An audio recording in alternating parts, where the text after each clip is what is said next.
como os que nos acompañan na distancia, que esperemos que pouco a pouco tamén se vayan animando a compartir espazos para poder reflexionar e debater mirándonos os ollos e tamén as bocas, afortunadamente a partir de agora.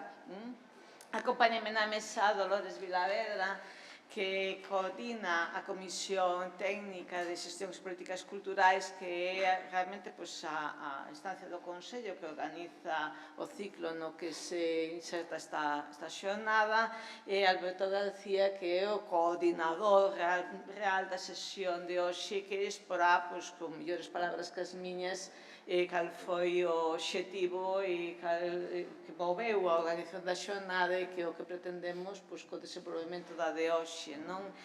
Esta xornada e o ciclo do que forma parte realmente inscríbese dentro dunha liña temática que percorre ao longo de todo o ano a programación do Consello da Cultura Galega e que ten que ver co que nos puxemos como título a foxa da autonomía. Por un lado, está ben, estamos nun período histórico en que se están conmemorando 40 anos do Estatuto que se cumpliron o ano pasado, pero dentro tamén desa consideración de que se cumpre unha cifra tan redonda como 40 anos, nos queríamos poñer o acento en dous sentidos a maiores. Por un lado, nas décadas precedentes àquela aprobación do Estatuto, facendo un exercicio tamén de memoria e de recoñecemento a todos os movementos que houbo antes daquela data da aprobación do Estatuto, tanto no ámbito veciñal como no ámbito político, no ámbito sindical, etcétera, e que crearon un clima de contestación ao franquismo que posibilitou que logo acabou acontecendo. Pero ao mesmo tempo colocarnos tamén nunha perspectiva de futuro ou de presente, queríamos tamén, tendo en conta os importantes cambios que en todo o ámbito cultural se produciron naquele momento, no momento de fin do franquismo e inicio dun período democrático que permitía un gran cambio no contexto español e no contexto galego en particular, créanse unhas institucións culturais, créanse uns modelos, créanse tamén un tipo de políticas que 40 anos despois nos parece que hai que reconsiderar, que hai que revisar e que hai que ver ata que punto cumpriron o papel para o que foron iniciadas, son válidas no presente e, sobre todo, son válidas cara aos 40 anos que temos por diante agora. É dicir, que nesa triple liña queríamos situarnos con esta liña temática que chamamos a foxa da autonomía. Decía antes que realmente a instancia do Consello que organiza este ciclo do que a competencia xornada de hoxe é a que chamamos no seu día Comisión Técnica Temporal, porque ese é o encaixe que ten dentro do noso organigrama de xestións e políticas culturais, que realmente creamos, empezamos a falar dela no 19, non sei se creamos no 19 xa iniciado ao 20, en calquera caso creámosla antes da pandemia sin saber o que se nos viña arriba e o importante que ia ser esta comisión durante o confinamento e os meses posteriores inmediatamente ao confinamento. Creámosla porque máis alá das liñas temáticas que son as que percorren realmente as seccións do Consello da Cultura, desde sempre podían ser de outra maneira, pero son temáticas, sempre quedaba oculta unha parte frente á vistosidade ou á evidencia da creación cultural ou das representacións culturais, sempre quedaba oculta unha parte importante que ten que ver coa xestión e coas políticas culturais que están por detrás sempre de maneira necesaria e fundamental. Entón queríamos realmente iniciar unha reflexión, un debate, tamén unha ofrecer un foro en que os cada vez máis abundantes e mellor formados profesionais da xestión cultural en todo o país, a nivel municipal, pero non só, pudesen ter ese punto de encontro, ese punto tamén de lugar para reflexionar e para ver de que maneira podíamos avanzar, que era tamén unha cuestión que nas distintas avaliacións do estado da cultura feitas polo Consello da Cultura Galega se estaba botando de menos, non? Sempre insistíamos na necesidade de reflexionar sobre a formación, a profesionalización, onde se toman as decisións, quen toma as decisións, de que maneira este gran tecido humano que está por detrás da evidencia da creación e das representacións culturais,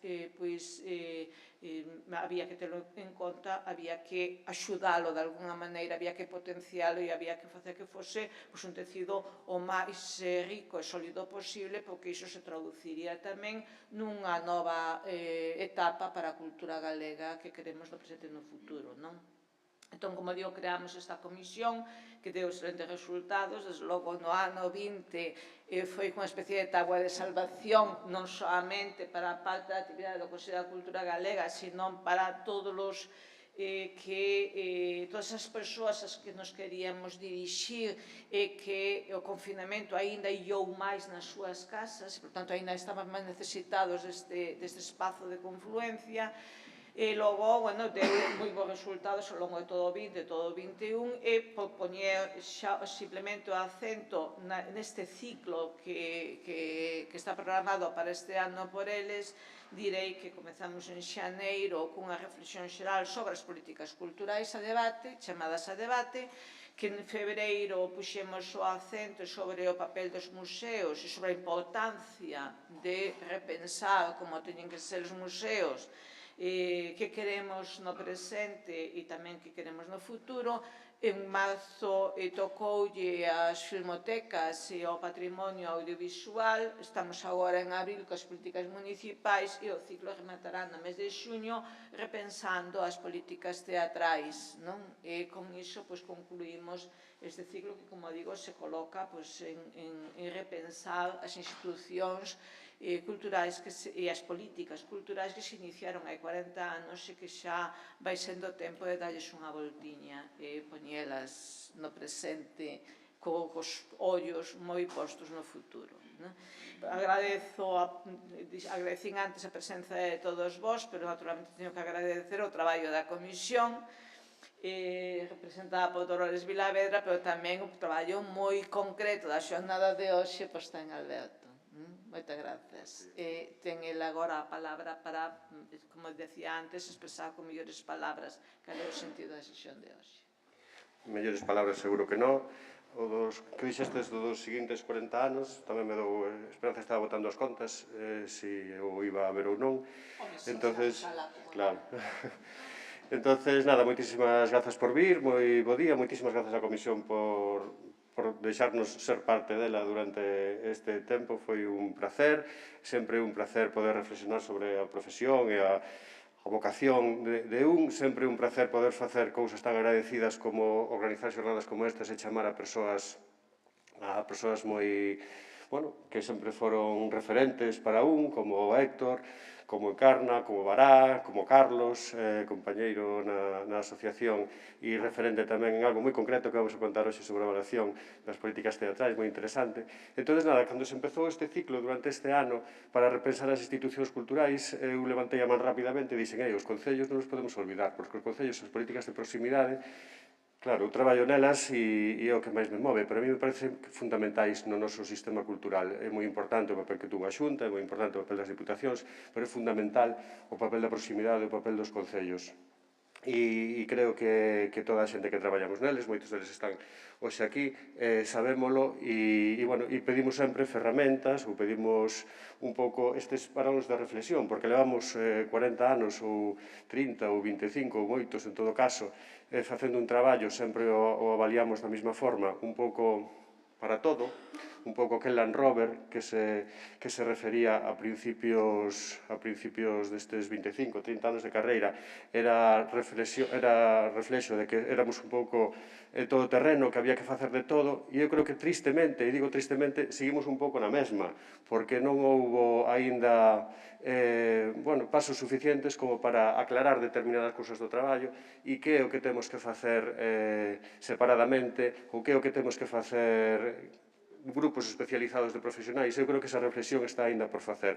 40 anos despois, ou 30 anos despois, ou 25 anos despois, desde que empezamos a traballar nos concellos, onde estamos, de onde vimos, que é o que nos vai a falar Héctor, onde estamos con boas prácticas ou experiencias inspiradoras que vamos a presentar hoxe, e sobre todo cara onde imos para eu defendo non seguir sendo Land Rover, non seguir sendo todoterreno, non seguir sendo para todo, non seguir facendo de todo e querendo abarcar todo e non facendo nada en concreto avaliadamente, reflexionadamente para que a profesión evolucione. Ese é o fin e o objetivo desta xornada. Un parón de reflexión, de repensarnos, de saber de onde vimos, pero de intentar traballar a partir de agora, se non de outra maneira, polo menos ser máis conscientes desas diferentes partes que ten o traballo e das diferentes partes que debíamos asumir nós e que ao mellor nos olvidamos un pouco en ese Land Rover, en ese todoterreno, en ese querer facer de todo ou estar obrigados a facer de todo porque a realidade e as presas así nos obrigan.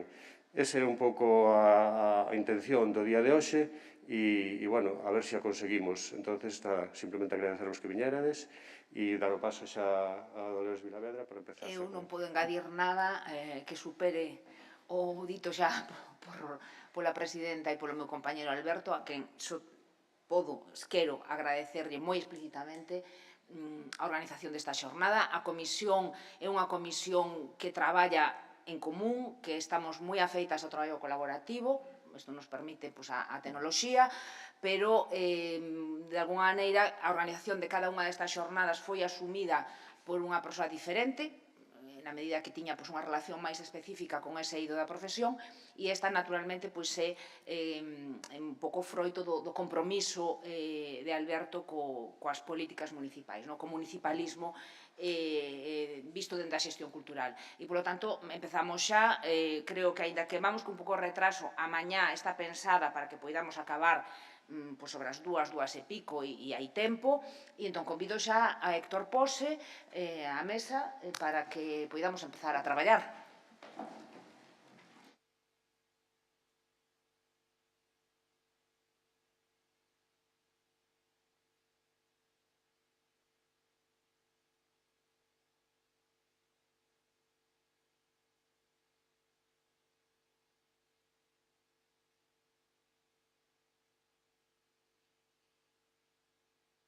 En fin, estas cousas sempre parece que son retórica, pero eu debo dicir que me fai unha especial ilusión e agradezo moito o cambio de turno sobre o previsto no programa, porque finalmente Alberto moderará a segunda parte e eu vou acompañar agora a Héctor Pose.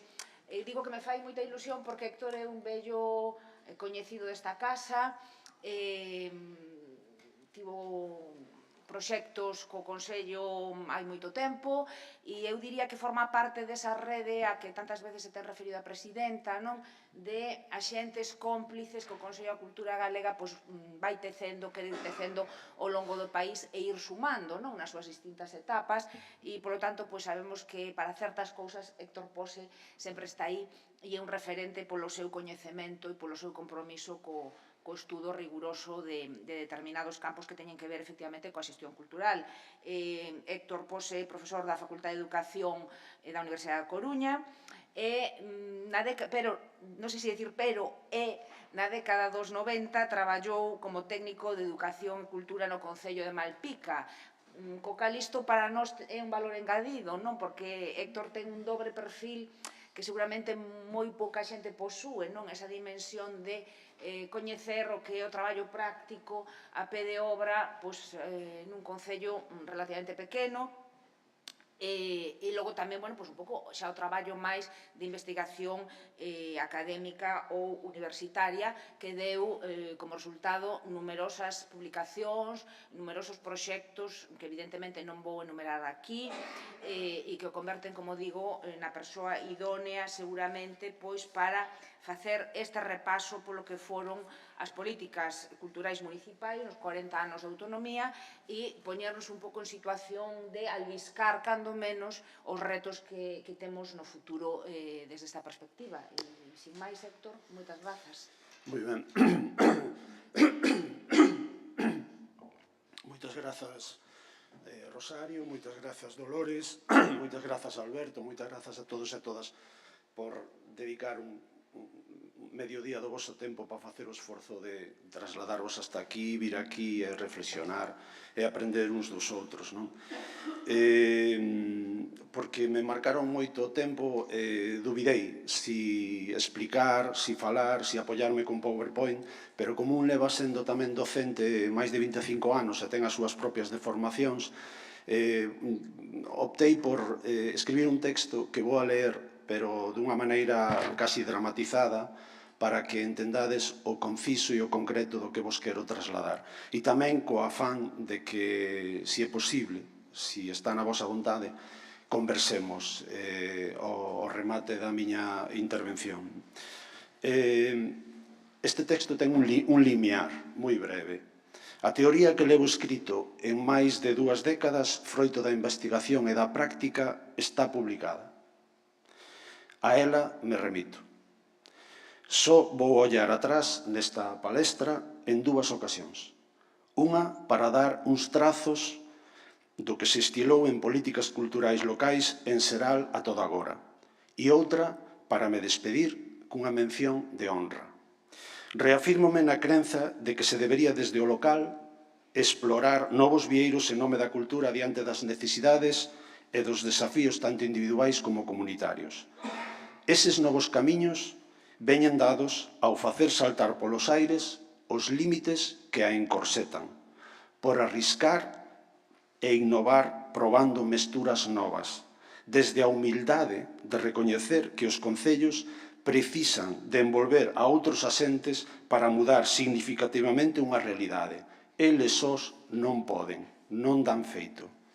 As políticas culturais seguen sin estar consideradas como elementos centrais dos piares do noso estado do benestar. A cultura aparece nos preámbulos e apenas nada nos articulados das leis. A cultura pertence á discrecionalidade do responsable político de quenda e non aos dereitos cidadáns.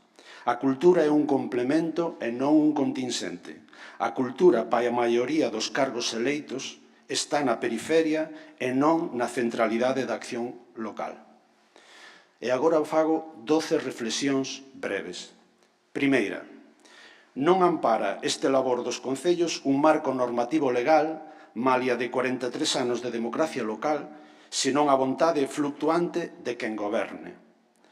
É, a miúdo, mesmo non tanto partido, senón a persoa, polo seu peso específico nese goberno, pola sensibilidade que amosa, pola formación que posúe, polo carácter que ten, quen determina o que facer cultural municipal. A miña experiencia e a miña investigación así o cree.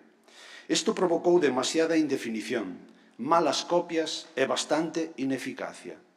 No nome da cultura lévanse feito moitas tropelías ao criterio profesional.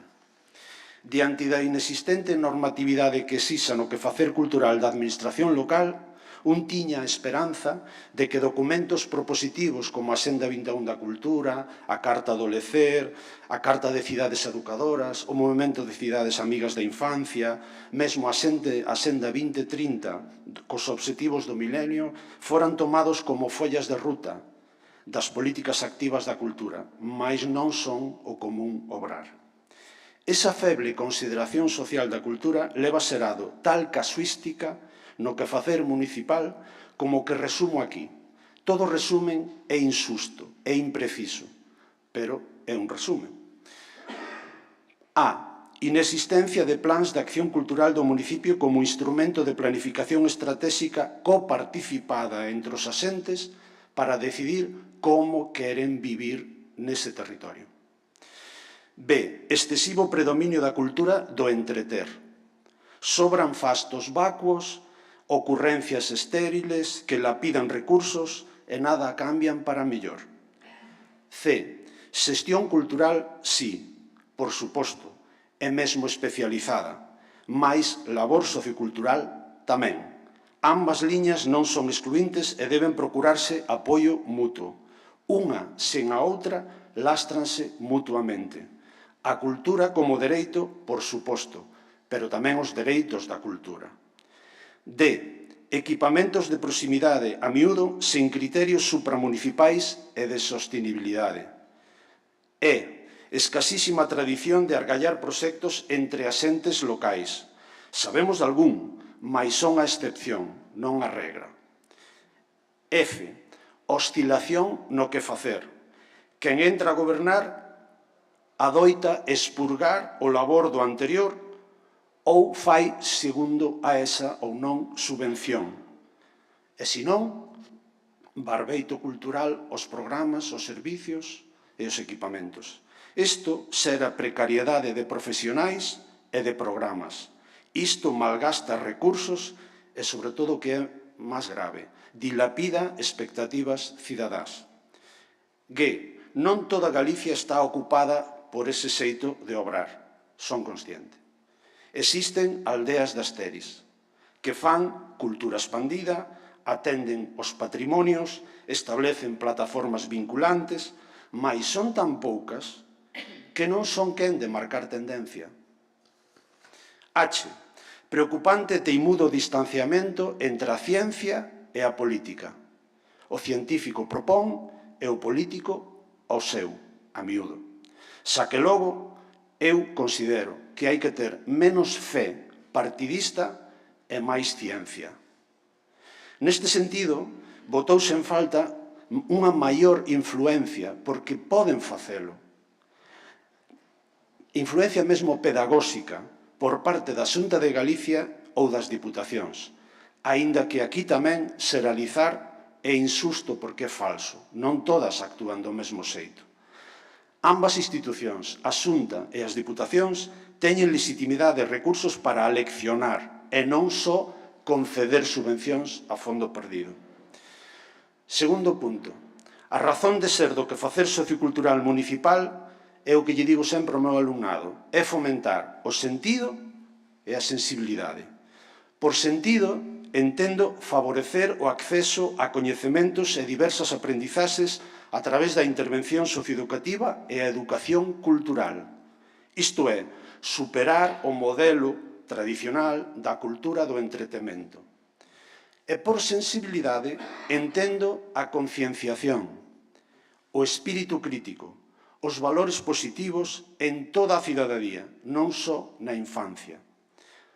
3. En vez de argallar o que facer cultural, mesmo desde o punto de vista da programación, en base ao calendario cíclico anual de Nadal, Entroido, Semana Santa e Verán, facelo, por exemplo, a teor doutros binomios promiscuos, cultura e biocomunidade, cultura e soidade, cultura e belezas, cultura e saúde, cultura e dereitos humanos, cultura e morte, cultura e innovación social, cultura e alimentos, cultura e culturas, que cada vez somos máis diversos e híbridos, cultura e furtivismos, cultura e despoboamento.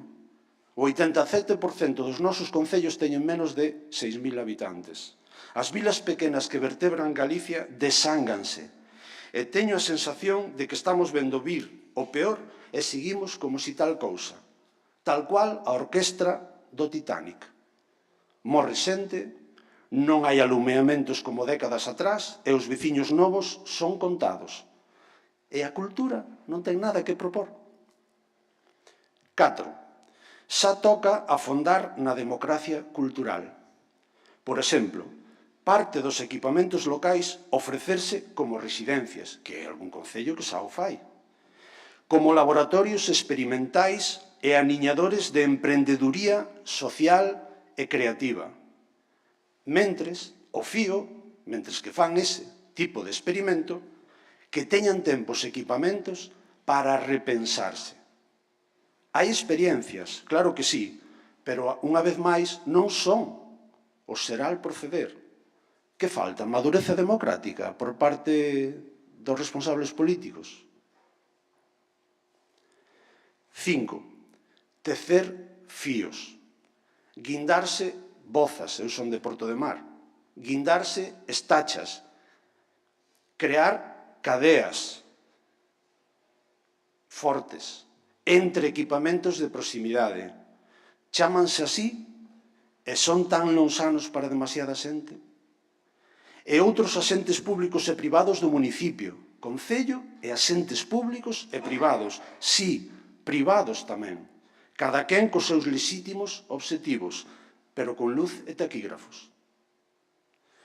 Isto é, para min, crear comunidade. Hai que facer moita, en Galicia, moita costura social. A convivencia xa sei que non é doada, pero é moito máis danina a relación tabicada que impera en moitas localidades galegas entre o Concello e a Confraría de Pescadores. Solo se falan entre dentes. Entre a Igrexa e a Asociación da Hostalería. Entre o Club de Fútbol e os propietarios de montes. Entre a Asociación contra o Cancro e as AMPAs. Entre a Comisión de Festas e a Autoridade Portuaria. Entre a media dúcia dun partido e 4 contados doutro. A tan mentada desafección da xente nova cara a política amósase mesmo en quen xestiona o público moitas veces. Os problemas que temos como comunidades son transversais. E as solucións teñen que selo. Hai que desaprender. O minifundismo da terra dáse en demasía na política local. Empézase desaprendendo e poñendo a mellor das vontades. E isto non é ser insenuo.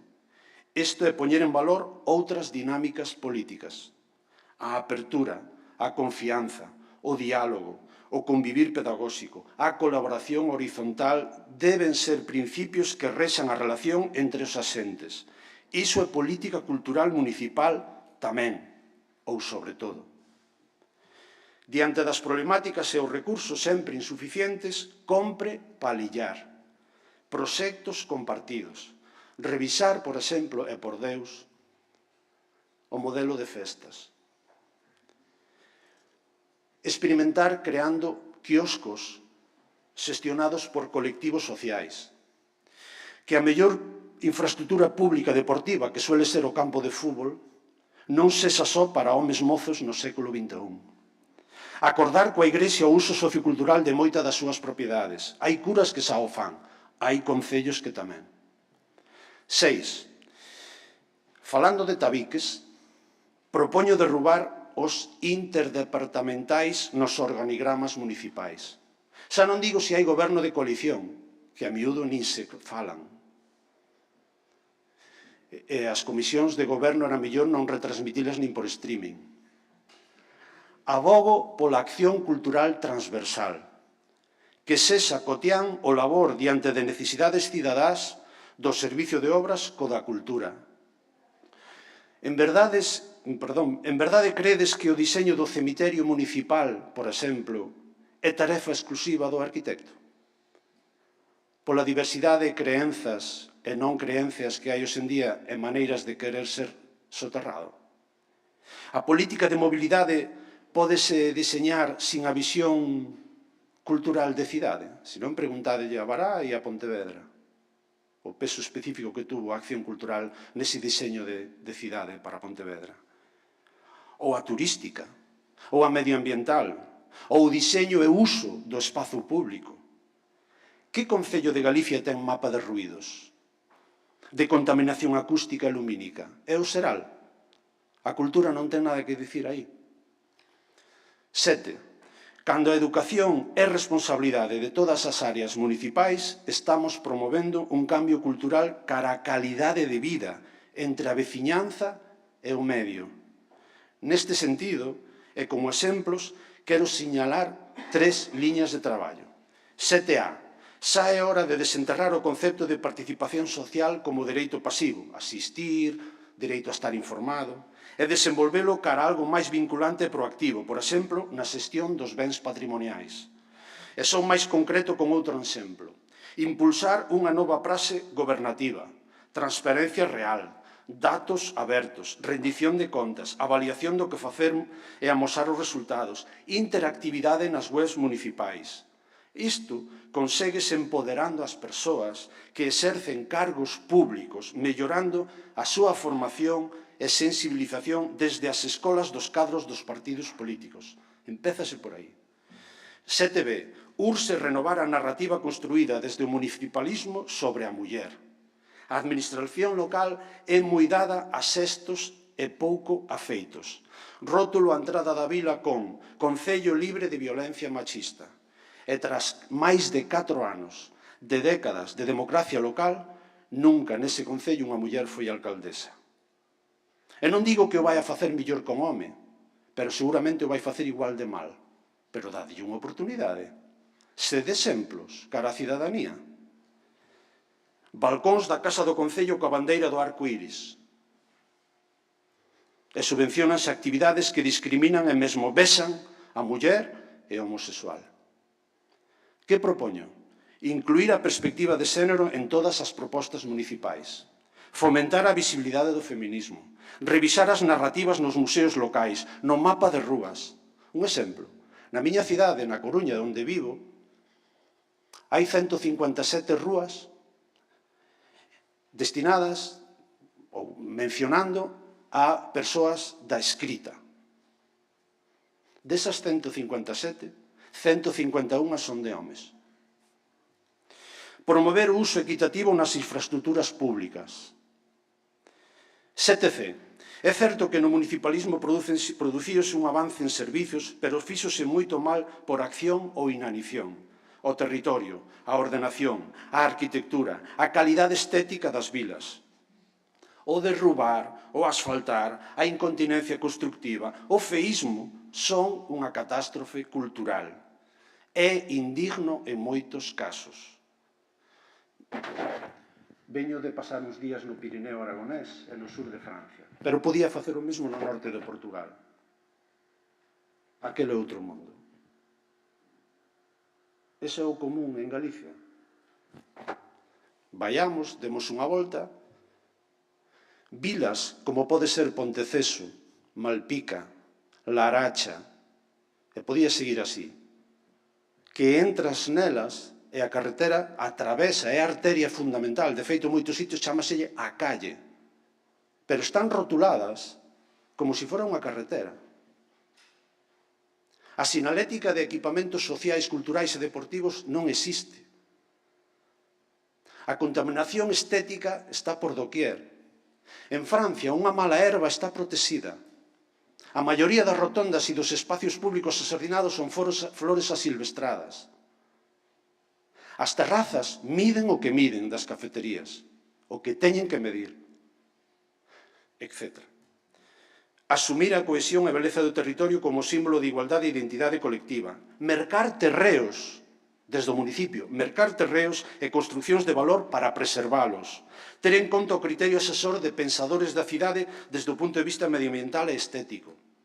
8. Xa vou rematando. Apostar polas infraestructuras sociais que aniñan capital social. Fronte ao galgante individualismo e lecer tecnolóxico, hai que alentar ese tipo de infraestructuras. Isto exixe cuidadosa planificación, investimento inicial e sostido. Cando non existen ou deixamos que se deterioren, tamén se lesionan os alicerces da vida comunitaria. Areais, parques, xardíns, hortos urbanos, prazas, circuitos para andar e exercitarse, canchas polideportivas, adros. Ou, por exemplo, fogares da terceira idade. Miña nai, en Malpica, ía ao fogar da terceira idade que pertence á cofradía. Está na Casa do Pescador. nun primeiro andar, que para acceder a él hai que subir 4 escalóns da rúa ao hall e logo subir 22 escaleiras hasta o primer piso. Miña nai sufre das cadeiras, das pernas. Miña nai deixou de ir. Miña nai ten direito a asistir e ir a ese centro da terceira idade, que é único. Pero non hai esa mirada inclusiva.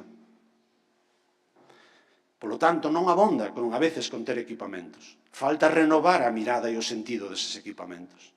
9. Observo que moitas iniciativas denominadas culturais están deseñadas para atraer, para imantar o visitante e non para darlle calidade de vida ao veciño. Por que imos a Allariz? Porque viven moi ben. E queremos ir ver como viven ben. E que modelo de cidade se fixo ali ou de pequena vila para que vivan tan ben. Compre traballar menos desde a perspectiva urbana da lógica dos eventos, con nomes en inglés, está moi de moda poñerlle a todo nomes porque son máis modernos, e traballar máis con proxectos comunitarios, onde o evento é un mero complemento no proceso, pero non o fin. O enfoque turístico da cultura tal vez sexa reconstituinte para a autoestima e o ego político ou do técnico, que tamén o teñen, e para a economía duns poucos, sobre todo o lobby da hostelería. Pero véxolle secuelas perversas. Folclore cosificado, historia banalizada, moita vulgaridade, ruídos. Preocúpame a deriva nas propostas influenciadas polas modas efémeras, copiar o que se fai noutro lado sin territorializar no noso, ou as tendencias tópic nas redes sociais, ese tótem. A oferta adoita estar coaccionada pola moda, pola ansiedade do último e prefería outros criterios máis sostibles. 10. Pensar a acción cultural debido ao imparable acceso a través do digital. Hai cidadáns que viven xa casi no metaverso. A súa cotidianidade xa viven no metaverso. Diante desta realidade, e eu traballo con mozos e mozas, de 19, 20, 21, 22 anos, e sei como actúan e como son, diante desa realidade, un concello pequeno posúe capacidades para atender ditas demandas destas novas formas de vida.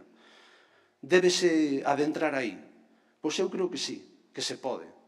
En ámbitos como a participación social, a interactividade cidadá, o acceso á información, as bibliotecas, crear un repositorio de actuacións artísticas locais, concertos, charlas, presentación de libros, podcast, videorelatos dos veciños. 11. Un ben querido amigo técnico cultural que estuvo enfermo esta tempada preguntoume hai uns días en que andaba agora eu. E conteille que, ademais de formar a futuros educadores sociais que espero que algún día traballen nestas realidades que estou a falar, díxenlle, estou traballando nestas 3 cousas. Unha, no Atlas Literario da Coruña, un mapa de mapas da lectura e da escritura da cidade. Somos un equipo de 10 persoas, enxeñeiros de telecomunicacións, filólogas, sociólogo, pedagogos, educadoras sociais. Traballamos na liña de aproveitar turística, por suposto, económica, cultural e educativamente o patrimonio literario da Coruña. Outro proxecto no que estou. Fomento da participación infantil e adolescente na vida pública. Un proxecto entre 4 universidades españolas que vai ter continuidade cun proxecto europeo. Aniñar o hábito, o saber, o direito a participar desde a infancia. Tercer proxecto no que estou. Ver o labor educativo social que poden desenvolver os clubs de fútbol de élite. O 28 deste mes teño que ir de tribunal a unha tese a Bilbao sobre o rol dos museos actuais. Pero pola tarde vou estar en San Mamés, visitando unha guía guiada San Mamés e interesándome pola labor social que desenvolve o Athletic de Bilbao cara á cidadanía. E vou estar con Alder Regueira, que é escritor e é o director da Fundación. E quero ver como se pode aproveitar eso que fan os clubs de fútbol de élite, que é gañar cartos a veces dunha maneira para o común non hai nada máis que escoitar estes días a prensa e ver o esperpento que estamos vendo, pero pódese sacar proveito da existencia dun club de fútbol que para miles e millóns de persoas son a súa religión e o seu motivo moitas veces de sair e de convivir. Pódese aproveitar algo positivo deso? Eu creo que sí. Pois estamos investigando sobre eso. Sorprendíos o meu colega cando yo contei, mas esos temas para mí tamén son política cultural, por suposto que sí. Si se ten a vontade de buscar a interdependencia entre as entes dunha comunidade. 12. Como técnico do sociocultural, e isto vai dirixido aos escasos técnicos culturais que estades aquí, se non exerces a curiosidade en cada instante, non terás información veraz. Terás o material do común, que é importante que o acades, por suposto, pero non abonda para anticipar problemáticas ou ter máis posibilidades de acertar co que idees. Xa o sabía, pero a raíz do proxecto SERFA, constatei o que ata unha xefatura política intervencionista en acceso pode facer. O que desactiva un xefe acomodado e que é casi máis un comisario político. Son consciente do que desanima e queima a rutina laboral cando se abusa do voluntarismo ou se quere abranguer demasiado e un non ten nin tempo, nin folgos, nin capacidades para atender todo. Si fora creente, rezaría para que medrase a curto prazo a consideración social en Galicia da cultura. Mais malia de todo eso, anímovos a non perder a inquietude, a sensibilidade, a asumir o risco, mesmo certa irreverencia profesional. Abriredes vieiros. Considero imprescindible manter unha fluida e cooperante relación da formación e a investigación coa práctica. Ese é o xeito de mellorar ambas, e xa que logo a realidade. Pídovos, por favor, a políticos e a técnicos, e o digo en nome da academia, deixémonos de presuicios que distancian e mingua o potencial de todos. A teoría aguanta da práctica. Dalle razón de ser, sentido, pero a práctica, ao experimentar esa teoría, crea corpus científico e fai que melloremos todos, nas formas e nos feitos. E ora acabo co epílogo. Ollando para atrás, e agora fago, por eso digo, a segunda referencia histórica, fíxose moito. Estamos mellor que hai 40 anos, sin dúbida, sin dúbida.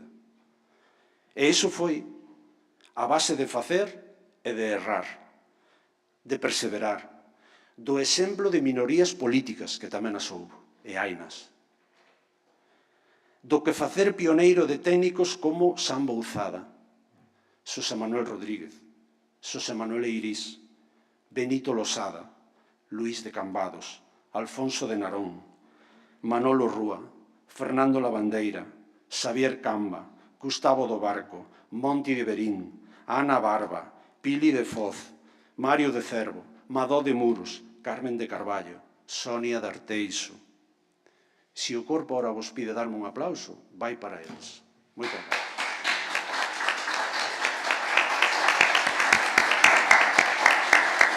Non sei se deu tempo, Ben, grazas Héctor por esta diagnose exhaustiva, pero sobre todo inspiradora. Creo que, aínda que é unha diagnose implacable, pois abre camiños de futuro. Eu comparto ese sumatorio de agradecementos finais, mais permitídeme unha lembranza especial para Xan Bouzada, que de alguna maneira apadriña esta xornada. Se vos fixades a fotografía que seleccionamos para o evento, pois é un feixe de publicacións sobre cultura e concellos que Xan fixo en distintos ámbitos nunha etapa moi intensa da súa vida profesional e moitas delas teñen que ver con actividades que se fixeron nesta casa naquel tempo, ou seja, que pechamos de alguma maneira hoxe ese círculo histórico, e agradezolle a Héctor que nos deamos un tempiño agora para abrir unha quenda de observacións ou preguntas, o que prefirades.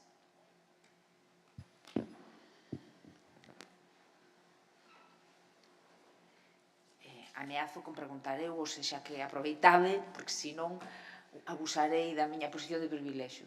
Alberto, espera polo micro, porfa.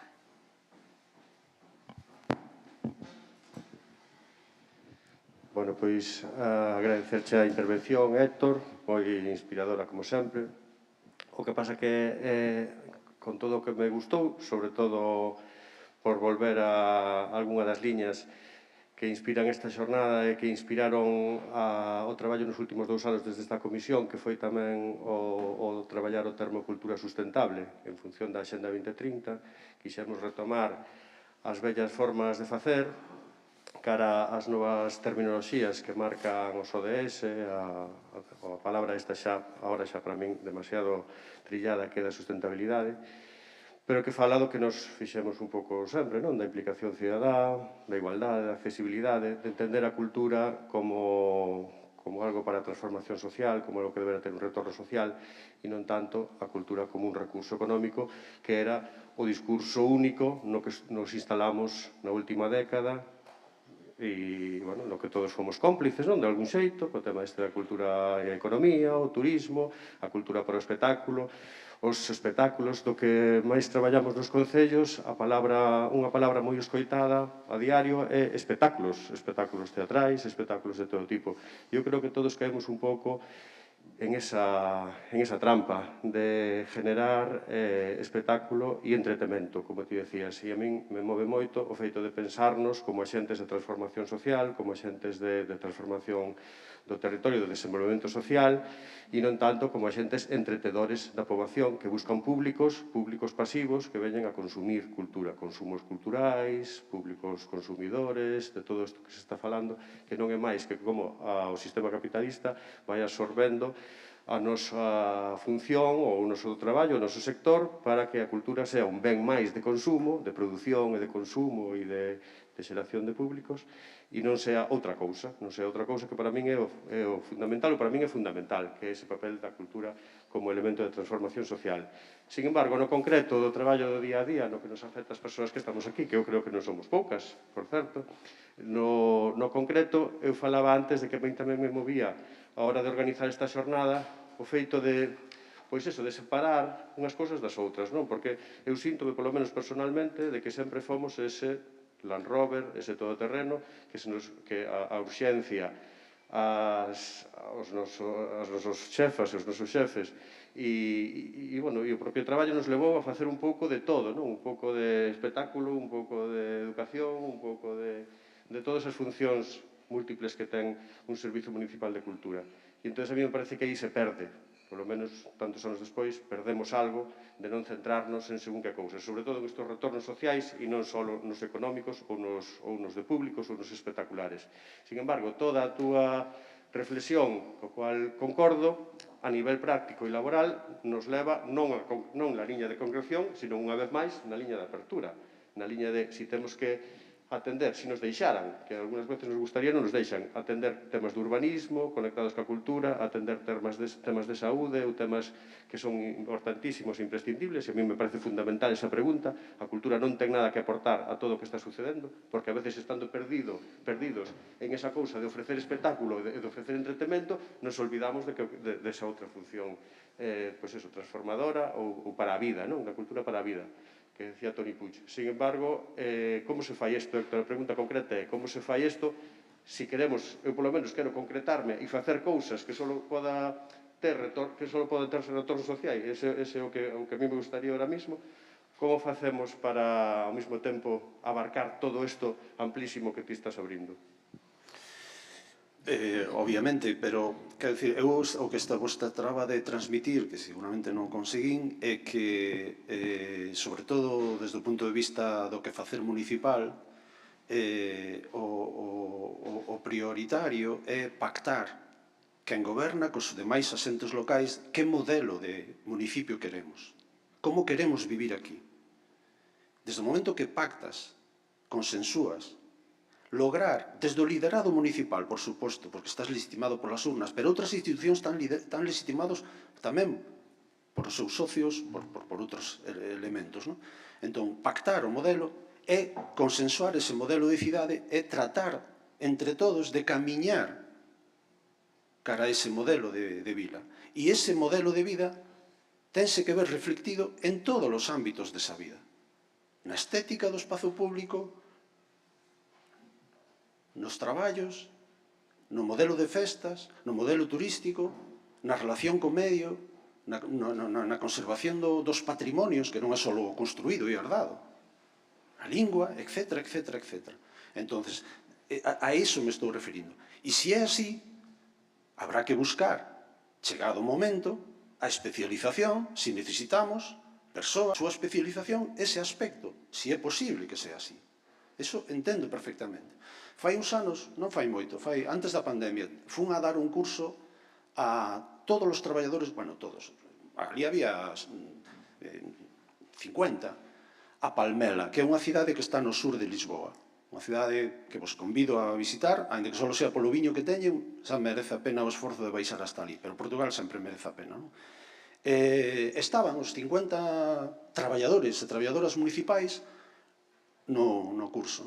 E o curso era Planificación Estratégica desde a Cultura. Durou unha semana. E o primeiro día, e ali había interventores municipais, había técnicos de cultura, había de todo. E o primeiro día, cando xa levábamos falando un par de horas, levantou a man un señor maior, como lle faltaría moi pouco para xubilarse, levantou a man e di: profesor, eu con todos os meus respetos, pero eu queríalle facer unha pregunta porque estou un pouco confundido, que fago aquí?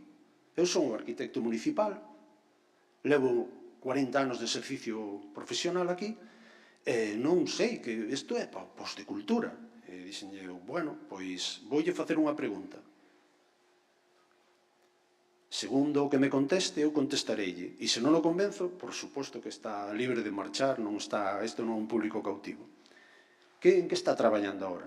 Dixeme, bueno, pois a ver, neste momento, como sempre, licencias municipais e tal, bueno, ou a ver, o fundamental no que estou agora é o diseño do cemiterio municipal.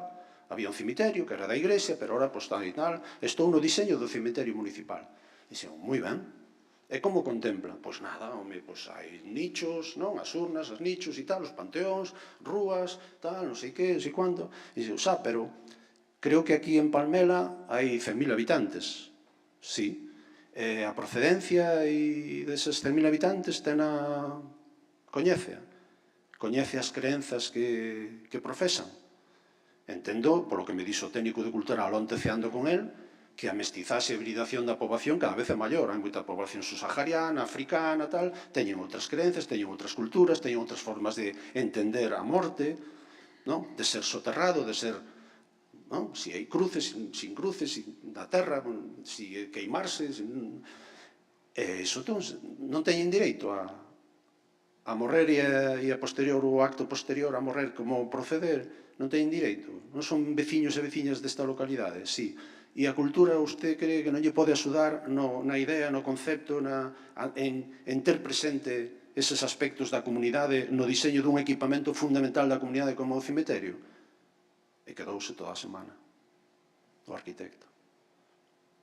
Por iso digo que, claro que hai que ir a especialización. Non podemos esperar que unha persoa que estudiou educación social ou humanidades, etc. e tal, pois que faga animación á lectura, oriente o arquitecto nun roteiro urbano, faga un festival de música e todo, porque cada día, se queremos buscar a excelencia, a cualificación do profesional tamén ten que ser alta. A formación, a reciclase e tamén a formación inicial, por suposto. Pero eu trataba de transmitir que hai moitos ou todos os aspectos que teñen que ver ca vida, con todo o que significa vivir nesa comunidade, que a cultura ten razón de ser.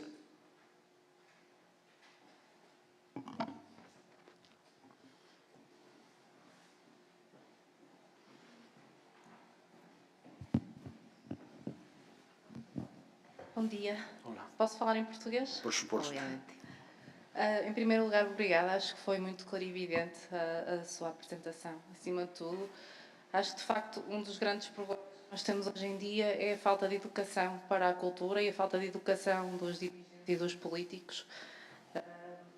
Referiu no início e, de facto, de estarmos muito na dependência da vontade de quem está no governo e na gestão das autarquias para decidir qual é a sua posição perante a cultura e como é que a promove nesse contexto. E é uma pena.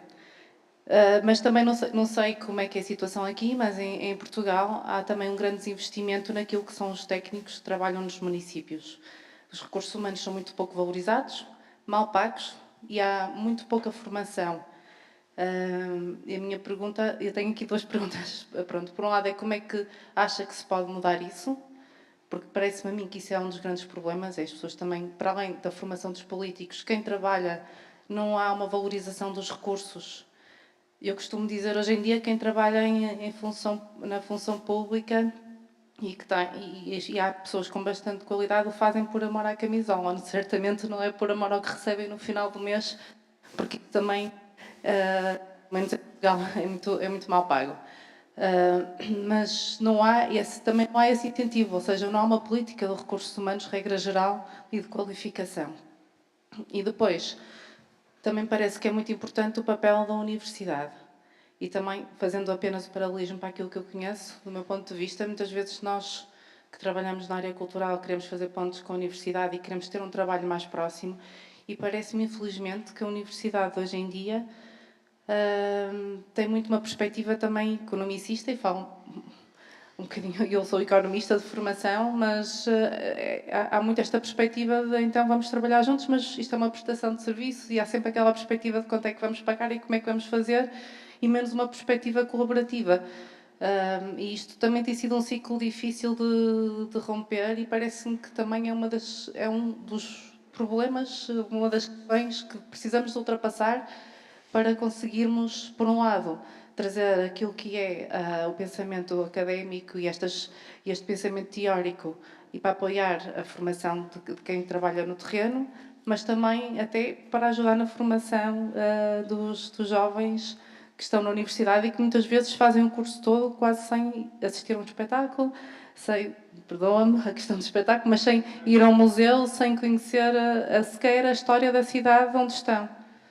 E o que é que, como é que, e sem saber, por exemplo, aquilo que referiu há bocado, às vezes não é só o arquiteto que trabalha, as pessoas que vivem no dia a dia e até os estudantes da universidade não conhecem a sua comunidade.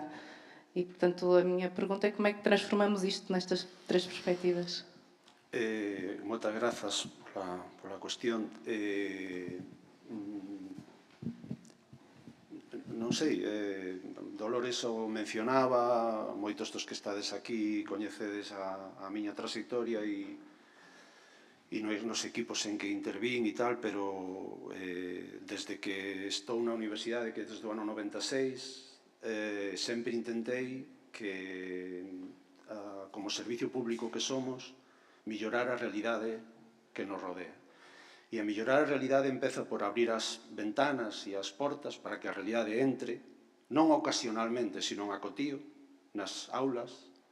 Eu moitísimos días das miñas aulas empezo co xornal, un día a voz, outro día a sermos, outro día o digital, outro día para falar como alumnado de cousas que están sucedendo e que teñen que ver co cultural e co social. Onte estivenlle explicando a diferencia que había entre unha agrupación de lectores e un partido político, porque non o sabían. Non sabían a cultura democrática que teñen de coñecementos de como funciona a institución. A institución que seguramente o 95% deles vannos a contratar, que é o Concello. Non saben. Non saben, non teñen nin idea. E cando digo non saben, insisto, todas as xeralizacións son falsas, porque son falsas. Pero en xeral é así. Pregunto quen me pode explicar como elixen o alcalde, di, pois nas eleccións, pero pode ser que a lista menos votada sexa a alcaldesa ou o alcalde, non? Entón, nese sentido, trato de darlle formación de cultura democrática. Pero fai uns anos había un concelleiro de presidencia que me chamou ao seu despacho me dixo como se podría mellorar a formación, sobre todo a sensibilización da clase política local, tamén na cultura e na educación. Entón, eu propuxen, hai unha Escola Galega de Administración Pública que dá cursos continuamente e xornadas para os profesionais, por que non afondar, abrir aí unha liña de traballo permanente, sostible, para dar tamén sensibilización, formación aos cargos eleitos. Non só en cultura, por suposto, pero dalos formación. E fixemos unha proposta, o que pasa é que finalmente esa proposta quedou en nada porque non o podo dicir aquí, pero o equipo universitario determinamos non continuar. Os partidos políticos teñen escolas de formación, normalmente algún fin de semana, no verán, tal. Pois eu teño a esperanza de que quen decide que formación dar aí, con viaxes, con charlas, con cursos, con publicacións, con conversas, pois van afondando, non? O que vos digo é que os cargos políticos non veñen de arriba. Os cargos políticos salen entre nós. Son xente como nós que de repente ten un cargo político e que o que non pode ser é ter a esperanza, o técnico, sexa de deportes, de cultura ou de medio ambiente ou bibliotecas, de que esa persoa teña vontade, sensibilización, algo de formación, algo de criterio, humildade para dialogar co técnico e dicirlle, mira, estas son as miñas directrices políticas, vale? Estas son as máximas, isto é o que pretendo para a miña comunidade porque estou legitimado, porque me elixiron. Pero quen sabe desto sodes vos. E dicídeme se isto é necesidade ou non.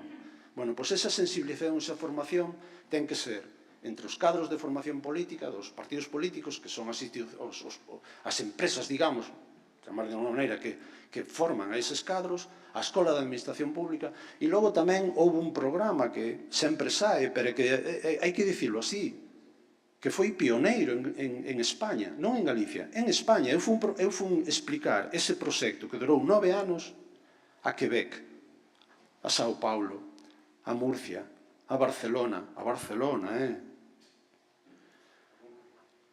a Castellón, non digo Barcelona porque sempre para nós no ámbito local foron un referente, os do SERC, foron un referente.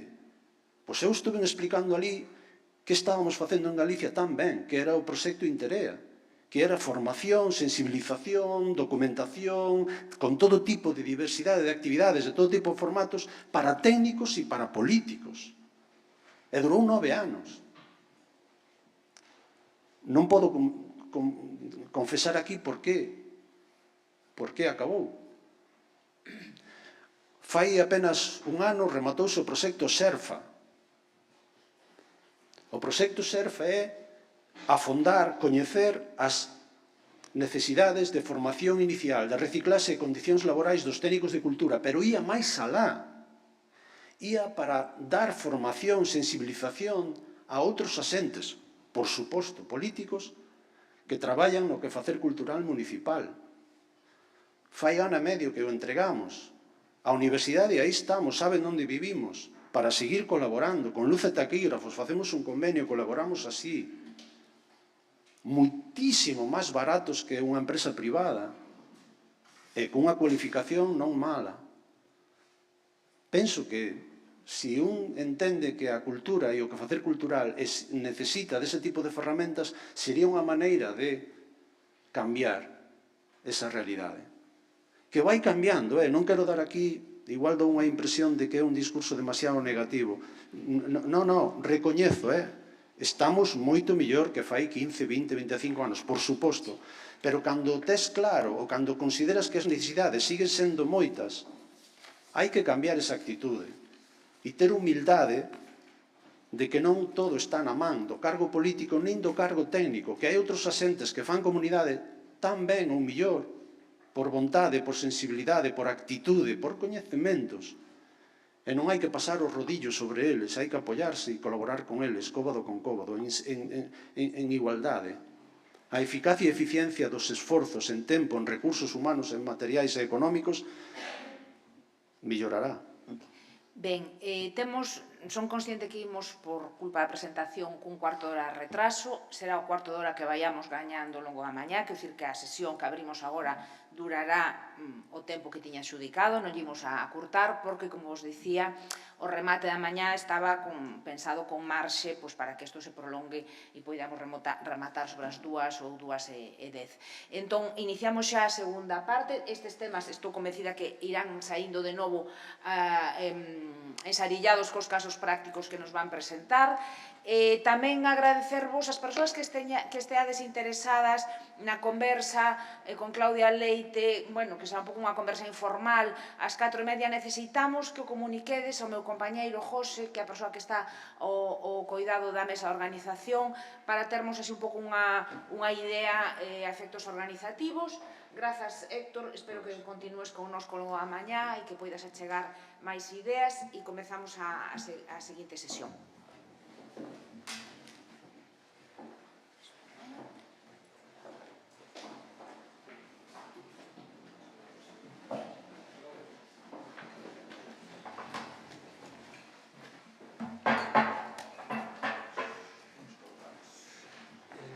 Aquí.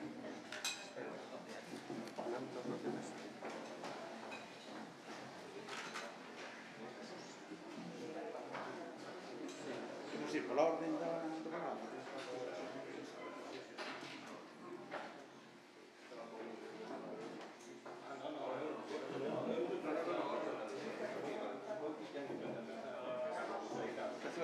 Déxame a mí no ordenador.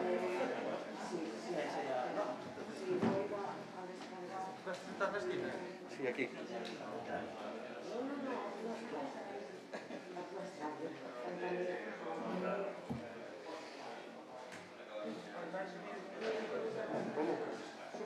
No, de un en un. Sí. Ponlle igual si queres. Para mí é máis emoción, pero vai de casa non quero. Si queres subos a todos, pero non. Para mí é máis foto, pero vamos a dar igual. Sí. Sí, porque teño que cambiar. Bueno, pois nada, despois nos dígolle que suba.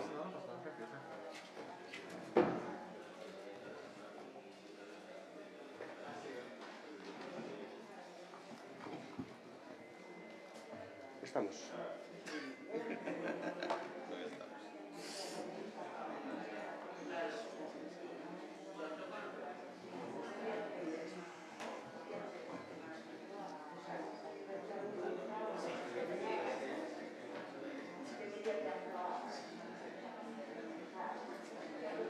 Sí. Estamos, Carlos. Sí. Bueno, continuamos entonces.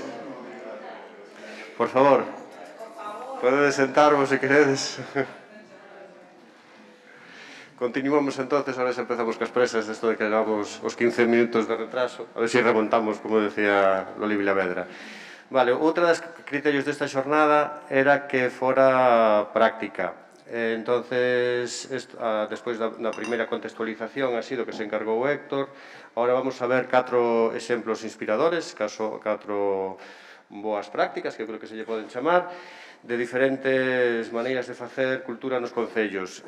Vamos a dar simplemente 15 minutos, por favor pediríamos que vos axustarades escrupulosamente ao tempo, senón seguimos acumulando retraso e vamos mal. Entonces, en estes 15 minutos, que sei que é dificilísimo, vamos a ver 4 experiencias. A primeira é o Concello de Carral, que é un concello pequeno, pero moi valioso, e que vai un pouco tamén na liña desta xornada. Carlos, compañeiro e técnico de Cultura, ahora presidente da Asociación Galega de Profesionais de Xestión Cultural, persona referencial tamén, non foi nomeado na listaxe de Héctor como min, pero tamén é moi referencial para min. E bueno, Carlos fixo unha cousa valiosísima, que é que en algún momento, despois de 20 e pico anos do certame de poesía de Carral, que é un certame moi coñecido, quixo pararse a pensar a ver que estaban facendo, non? Que é un pouco o sentido desta xornada. A gran pregunta é que estamos facendo, e se vamos ben, ou se vamos seguindo unhas inercias históricas das presas, dos mandatos, de según que cousas que nos levan a unha deriva que non sabemos moi ben nin controlar a veces. Entón, Carlos parouse a pensar a respecto do certame de poesía de Carral e fixo unha avaliación, que é esa palabra máxica que seguramente todas as persoas que estades aquí, que sodes uns profesionais maravillosos, facedes, pero eu non fago, teño que decilo, non dá tempo moitas veces a facer a avaliación. E a avaliación é unha desas cousas, unha desas carencias, xunto coa planificación estratégica, que falamos sempre que ten o noso traballo históricamente. Entón, a mí me parece tan importante avaliar para poder reflexionar se o que estamos facendo o estamos facendo ben e, sobre todo, regañar, o sea, volver a gañar as avaliacións según os retornos sociais, porque as avaliacións que se facían nos últimos anos, volvo a insistir no de antes, se nos pedían avaliacións económicas, impactos económicos, cantos cartos se moveron na hostelería local por ese festival, polas festas, por non sei que, con non sei cuánto, se nos pideu en esta última década de pensamento único da economía, se nos pedía retornos ou medición dos retornos económicos, pero, unha vez máis, nos engañaron e nos olvidamos dos retornos sociais de outro tipo de avaliacións. Entón, para falarnos da avaliación, non só do certame de poesía, sino tamén da súa política teatral, que é algo que a todas as persoas que traballamos en cultura nos concellos nos ocupa moito tempo, está aquí Carlos Lorenzo do Concello de Carral. Moi ben, bo día. Grazas, en primeiro lugar, polo convite do Consello e da Comisión de Políticas Culturais.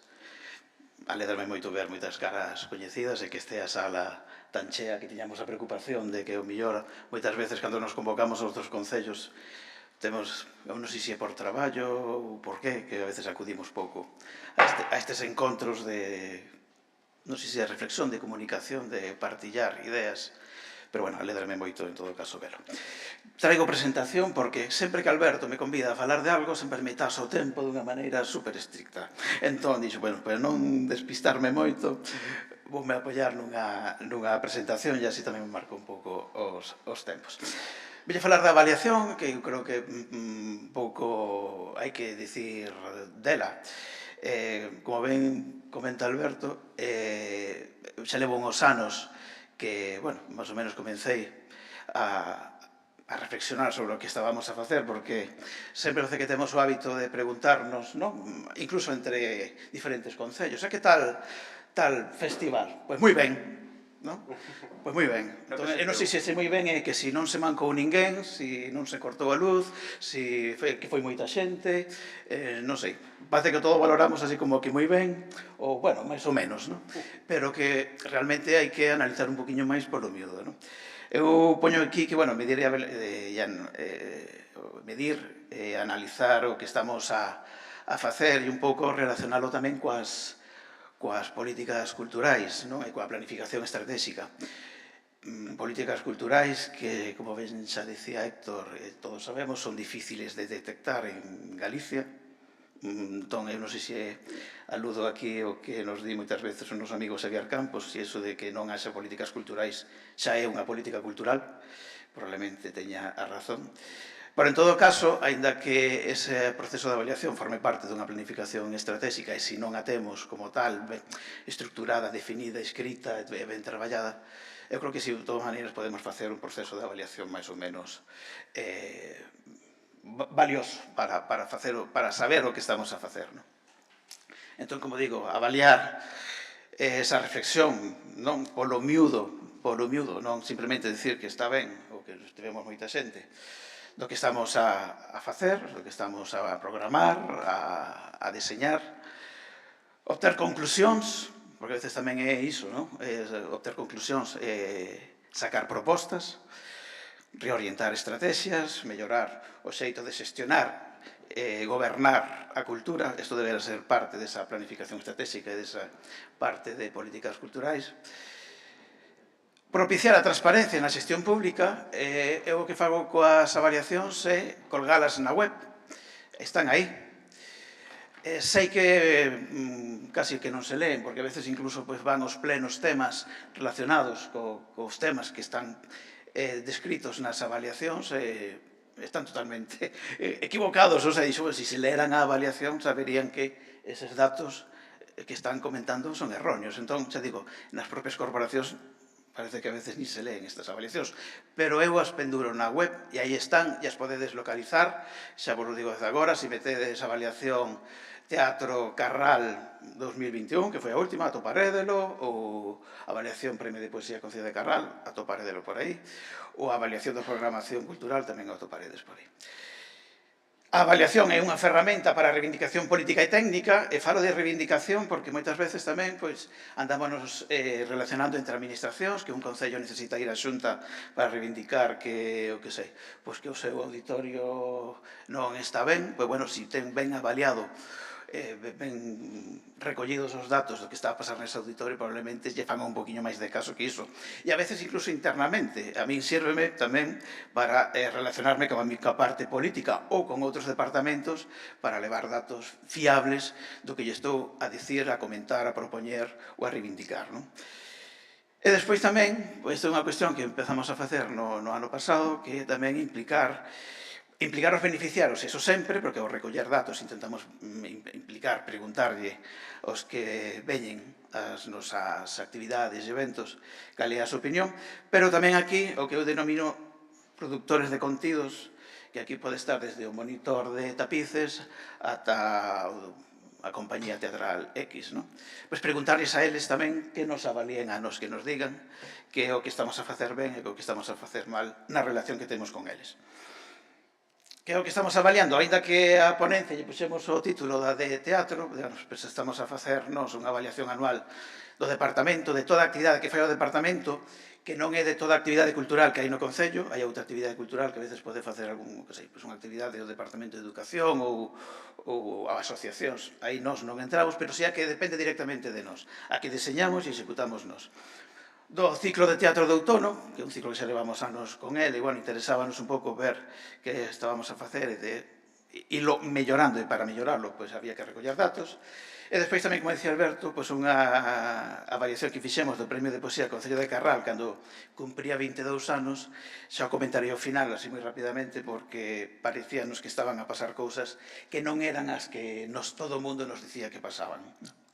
Entón, vou a ir así que bastante rápido, digamos que un pouco de falar de indicadores, que é no que tentamos fixarnos, e despois, bueno, pois ir remitirvos, se tedes así máis interesa, que descarguedes, xa digo, incluso os teño aquí impresos, se en algún momento alguén o quere coller aquí, os documentos de avaliación para que vexades un pouco máis polo miúdo como desenvolvemos, non?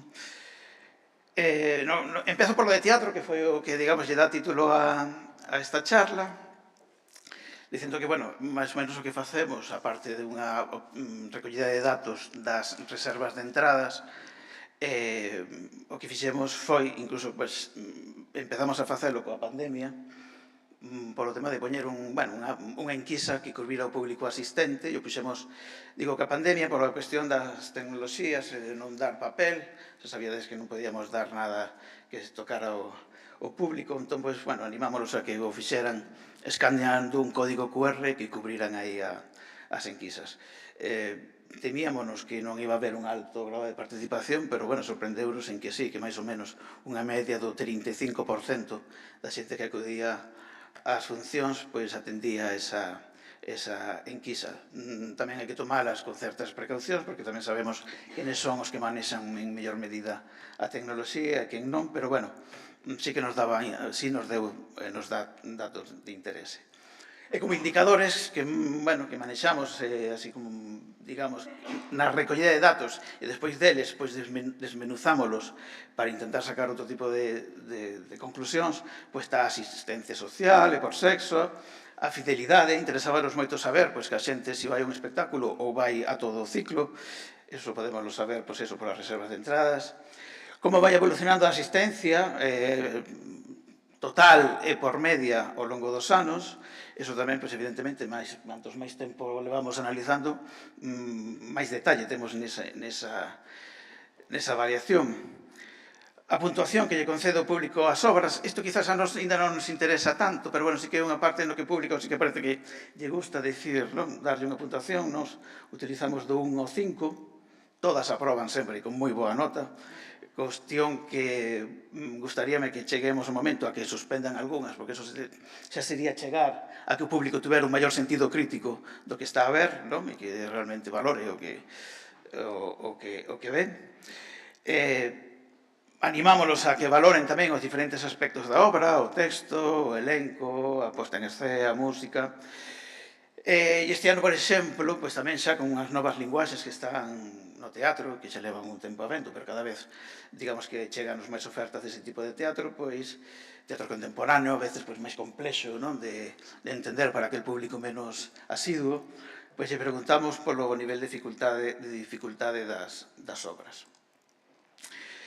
Tamén lle preguntamos, é un dato que metemos este ano, os lugares de procedencia. Eu creo moito e defendo moito, eu creo que se lle olvidou a dicilo a Héctor, que Héctor tamén creo que apoia isto, Alberto tamén o apoia, que é isto de traballo comarcal na cultura, non?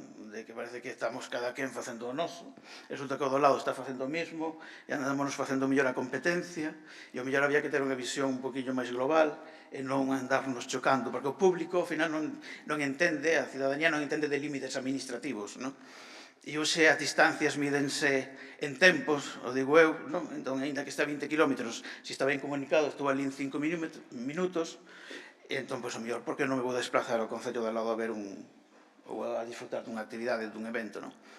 O noso maior competidor, digamos, que nos pode restar público, é o Marineda City da Coruña, por decir algo, porque está a 10 minutos de Carral, non? Está na Coruña e tal, pero tamén está a 10 minutos Oleiros ou a 5 minutos da Cambre. Entón, pois, bueno, sí que nos parecía interesante ver de onde nos viña a xente, tanto dentro do Concello como desde fora, un pouco para co tempo poder traballar cos concellos, se se animan a facelo, a ver se podíamos sincronizarnos un pouco no tema de programacións, non?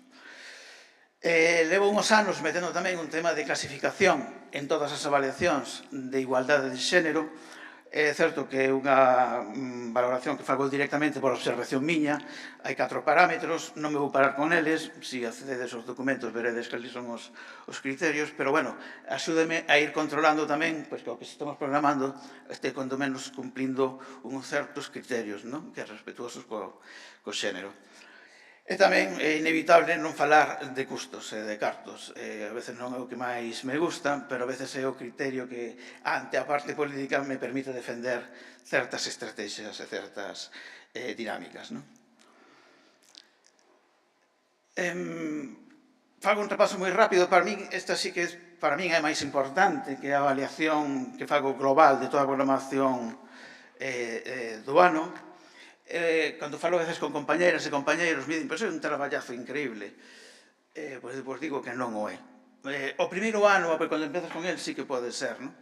Pero despois é simplemente sistematizar unha forma de traballar no que remato unha actividade, apunto 4 ou 5 datos nunha folla de Excel que xa teño feita do primeiro ano, pois canta xente foi, pois desa xente cantos eran homes, cantos eran mulleres, canto me valeu, onde a fixen, se estaba subvencionada, se pertenece, pois non sei, á Rede Cultural de Diputación ou a un programa da Xunta de Galicia. Son 4 datos que os cubro en 2 minutos. E os vou sumando nesa folla de cálculo. Remato o ano e, evidentemente, aí sí que teño que, pois, bueno, con todos eses datos, traballar, sacar as miñas gráficas e o que sexa, pero cada ano resulta máis doado, non leva moito tempo, e é, como vos estou dicindo, de unha gran utilidade, non? Entón, sí que vos animo a facelo. E quen queira a folla de cálculo, xa teño por aí rulando en algúns concellos, mando a folla de cálculo que teño eu, e se lle sirve de algo, pois, que aproveitan. Que generoso eres, pois é que se non somos generosos entre nós, tamén creo que se non aproveitades o traballo que eu fago ou non aproveito que fan outros, pois seguiremos na mesma, non? Entón, bueno, nesta avaliación se recolle moitas cousas, eso, como apunto a data, podo sacar unha temporalización, podo sacar unha gráfica para ver como foi a programación durante todo o ano e detectar pois, que no outono non dou feito, están as gráficas altísimas, e o mellor no mes de xaneiro estamos a cero, non? Entón, intentar corrixir cuestións desas, se digo, participación, ou de igualdade de xénero, bueno, toda esa serie de datos que estades vendo por aí. Meto tamén os datos da biblioteca. Me parece importante ver tamén a dinámica da biblioteca como un elemento de dinámica cultural no Concello que nos dá tamén unha certa información. Sabedes, hai toda unha serie de indicadores aí, pero que, bueno, digo, recóllense de maneira moi doada, non? A verdade é que non leva moito traballo facelo. E despois, como digo, este ano lles mandamos unha enquisa digital a todos os que traballaron con nos o ano pasado. E preguntábamos, bueno, pois, interesábamos saber como accedían ao primeiro contacto coa Concellería, co Departamento de Cultura, se a través do concelleiro, se a través do técnico, se a través de, non sei, pois, da bibliotecaria, o que sexa, con quen se relacionaba para xa, digamos, a preparación, toda a execución da súa actividade. E despois lle preguntábamos, pois, bueno, pois, como foi ese traballo, como o tratamos, que fixemos con eles, que eles valoren como participou o público, os seus usuarios, como foi a comunicación que el percibiu do que fixemos, a comunicación nox externa cara a cidadanía para convocar a participación, que nos falen das instalacións. Por exemplo, esta avaliación xa me dá un dato tremendo que, pois, como digo, me permite ao mellor defender políticamente pois que as nosas instalacións non están á altura da nosa programación. Temos unha carencia de calidade de instalacións tremenda, pero non é porque o diga eu, é que xa me están dicindo todos os que van traballar a elas, non? Entón, bueno, pois, estou acabando un respaldo nesa reivindicación que estou a facer para que melloren as miñas instalacións, non? E lle preguntamos tamén pois que é o que creen que podemos mellorar, non? Insisto, bueno, a gráfica dispárase no tema das instalacións. E xa para rematar, que creo que vou ben de tempo, non? Un minuto, moi rápido isto. Despois de 22 anos, este ano estamos a conmemorar os 25 anos do Premio de Poesía Concello de Carral.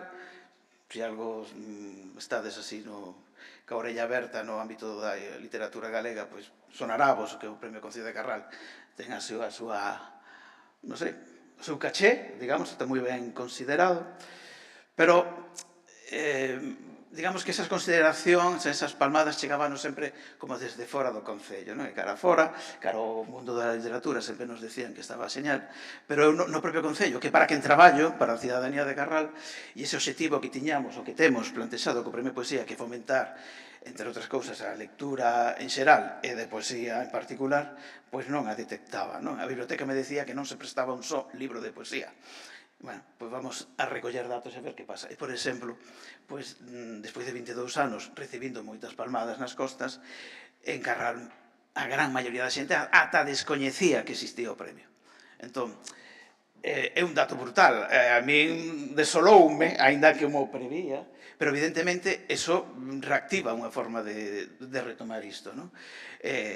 Seguimos traballando para que por fora siga sendo un certame que nos axude a enriquecer a paisaxe literaria galega, pero hai que incidir moito máis, evidentemente, temos que facer moito máis incidencia no propio Concello. Pois todo iso mo deu facer unha avaliación baseada basicamente en enquisas que lle pasamos a eses colectivos, os premiados, outros escritores, libreiros, os que foron xurados, bueno, un montón. E despois, sobre todo, pois tamén, aquí denomino lectores de Carral, basicamente eran usuarios que pasaban pola Casa da Cultura a diferentes, bueno, que acudían para o que fora, a biblioteca, ou a consultar calquer asunto, ou o que sexa, e de aí sale ese dato. Entón, eu creo que a importancia, que podíamos estar moi enganados que estábamos facendo, crendo que estábamos facendo moi ben, e non estábamos a facer moi ben, non?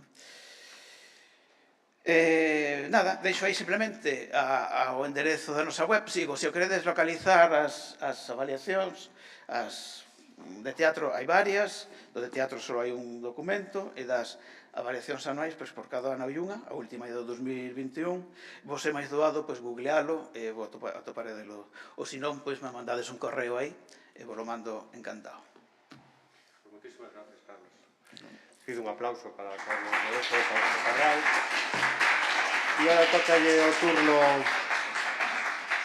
turno ao Concello de Pontevedra, que non sei se trae imaxes ou algo que haxa que adaptar aí no ordenador. Entonces, mentres facemos este cambio de imaxes, quería preguntar se alguén ten algún sistema de avaliación no seu concello ou no seu traballo e nos pudera ilustrar co que fan. Alguén se anima? A Marta, sí. Non sei se o micro se lle pode... Perdona que se fan de tantos traballos a vez.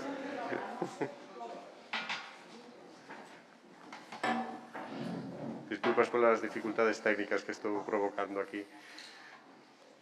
Marta Núñez, do Concello de Vigo, se nos podes... Bueno, Carlos e eu temos falado moito dos temas destes temas de avaliación. Eu levo moitos anos recollendo datos. A mí o que pasa é que, igual eu complexo, eu son licenciada en Socioloxía e dame un pouco de pudor pola dificultade que encarna o tratamento, sobre todo estes datos, non? A recollida, porque sí que existen datos obxectivos que son moi fáciles de tratar, non? Pois o número de espectadores, por exemplo, no caso de espectáculos, non? Número de espectadores, asistentes, mulleres, homes, rentabilidade entre o que se recauda, o custe por espectador, pero a dificultade está na recollida de datos. Eu penso que no tratamento posterior, as gráficas son moi fáciles de facer, non? Cando tes estes datos recollidos nunha tabla de Excel. Pero logo, analizar pormenorizadamente, o sea, saber o que realmente é importante tras esa recollida de datos, non? Que a información que te serve a ti como técnico de cultura para saber o que estás facendo e transmitir esos datos aos políticos. E, bueno, tampouco me quero estender, pero o problema é ese. Eu recollo todos esos datos, os trato, os analizo, pero esos datos quedan aí. Eu mando todos os anos eses datos ao concelleiro de cultura de turno. Eses datos quedan nun correo electrónico que logo non serve para nada. Pero mándaxos acompañados de algunha conclusión ou análise ou algo que haxa que facer? Claro, de todos os xeitos, logo, se queredes, podemos falar máis disto, pero eu penso que estaría ben, ademais, aquí estamos xente do Consello da Cultura Galega, da Asociación de Profesionales de Xestión Cultural, estamos tamén varios académicos da Academia Galega do Teatro, e penso que está a Facultade de Socioloxía da Coruña, que eu xa teño falado moitas veces con eles sobre estes temas, non? Que ao mellor seguro que están encantados de axudarnos e acompañarnos no proceso desta recollida e tratamento dos datos, porque ao mellor estamos recollendo e analizando datos que realmente están mal tratados á hora de analizalos, non? Pero, bueno, é así tamén unha cousa que dixo no aire. Dúas dudas máis, porque me parece interesante. Estou incumplindo os meus propios tempos, pero... Despois non me quites a mí. No, non te preocupes, non me atrevería agora a quitárselo. Por exemplo, a nivel de retorno social, analízanse neses datos en algún momento, tamén para ti, Carlos, o feito sociocultural que se genera no Concello ao redor do teatro, se se generou algún tipo de colectivo, se hai un grupo de teatro aficionado que medra, se os públicos do teatro escolar que se programa despois se reflicten en proporción en público adulto ou non, ou onde está a fenda, este tipo de cousas, pregunta xa de matrícula. É complicado chegar primeiro, polo que digo, polo proceso de recollida dos datos, e logo polos tempos. Temos todos sabemos que estamos con 50.000 cousas, moitos, ademais de facer a programación de teatro de turno, pois tramitan as festas, o entroido, o museo, fan os pliegos das cláusulas administrativas para licitar a limpeza das dependencias culturais. É complicado. Habería que chegar aí. Poden extraerse moitas cousas dos datos que imos captando, pero para poder tratalos ben e saber se o que estamos facendo é o que queremos facer, deberíamos ter outro tipo de estruturas ou axudas que se poden buscar. Bueno, pois moi ben apuntado ao Consello da Cultura para que continue esta línea, como falamos, de cultura e concellos para poder seguir evolucionando. Carlos? Sí. Ten razón Marta, que son consciente, e así o son, que aos datos, o mellor a veces, hai certo nivel de datos, de tratamento deses datos que hai que facelos de outro xeito, no que xa eu, por exemplo, non chego, non? Pero a min esa información xa me é moi válida, quero dicir, ese nivel, esas gráficas, xa hai moitísima información que en outros sitios non está. Efectivamente. que podo complementar co Conservatorio da Cultura Galega desta casa, pois podo complementar, cotexar, a ver, aí non os incluyo, non o publico nesas avaliacións, pero si eu fago a miña, oye, pois, estas porcentaxes como está a nivel Galicia, os podo facer. E despois, no tema que comentabas, Alberto, de que eu tamén iso é que me preocupa, tamén teño unha visión sociocultural do meu traballo, non? De transformación. Claro, iso é moi difícil de medir, pero, por exemplo, eu no do teatro, do ano que ven, cando menos, porque tamén hai que ver, claro, que ferramentas teño eu para esa recollida de datos. Ao ano que ven penso recoller, pois, bueno, máis ou menos o que podo detectar de xente que, cando menos, practica teatro, quer dizer, vai a unha escola de teatro. Engadir ese dato e ir analizando a ver se vai aumentando, por exemplo, non cada ano ou máis. Me parece que é unha das funcións tamén da programación de teatro, non? Non é simplemente ir como espectador, senón que se queda en min este gusto e me convirto eu en unha parte activa da cultura. Podería tamén buscar outras, non sei, mirar empresas culturais que se crean no Concello, pero, bueno, tamén temos as ferramentas que temos, os tempos, non... Eu vou cada ano, esa folla de Excel miña, casi cada ano vai aumentando unha columna, non? Pero, bueno, vou pouco a pouco e vou detectando tamén como podo ir manexando esa información. Moi ben, e parabéns de novo os dous, porque ese pouco que... María, querías dicir algo? Sí.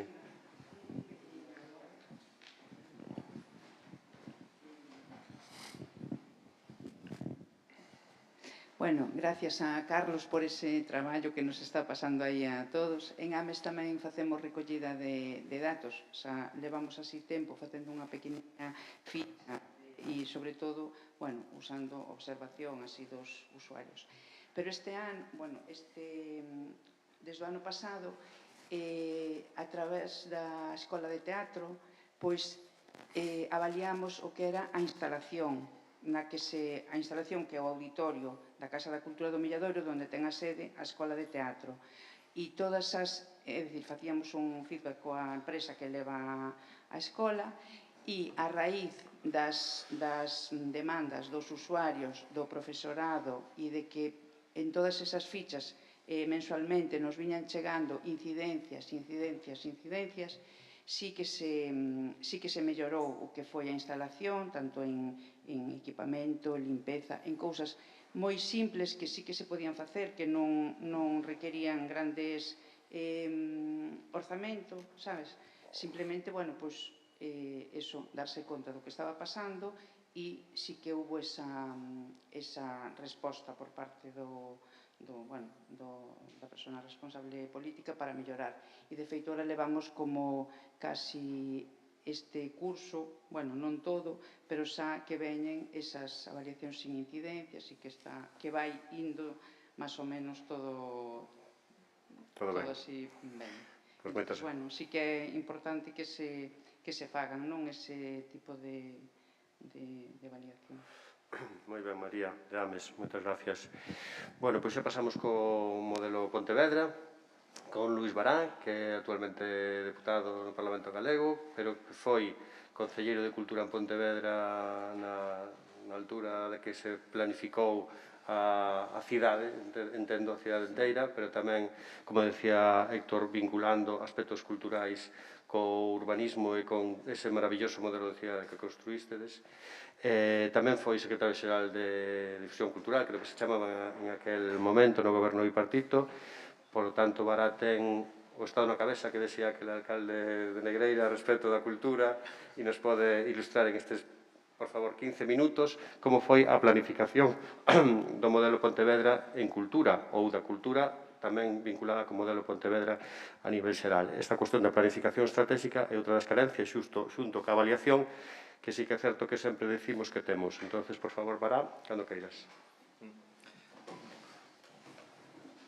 Vou falar de pé, se me escoitades ben. Abre o micro. Escoitades, non? Ben, pois... Vanche traer o micro para o streaming, entendo. Vale, quedo por aquí, entón, máis ben. Sí, traio, porfa, sí. E perdona que te estamos facendo traballar moito hoxe. Un profesor son político. E a moita honra. Ademais, síntome un político vocacional, igual que me sinto profesor vocacional, e quero defender aquí esa política de vocación e de compromiso para transformar a realidade. Porque realmente o que fixemos en Pontevedra foi un proceso global non simplemente de cambios, senón dunha profunda transformación estrutural da cidade, un proceso que se iniciou no ano 99 e que eu creo que tivo na cultura, e máis alá da cultura tamén na memoria histórica, un dos seus símbolos máis visíveis. Foi, digamos, unha dos elementos de cara fora máis visíveis desa transformación de Pontevedra.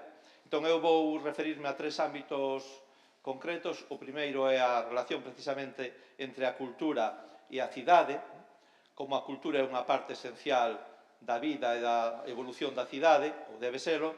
A segunda son algúns principios que entendo eu que son básicos na política cultural, e a terceira parte será sobre algúns elementos do proxecto cultural de Pontevedra.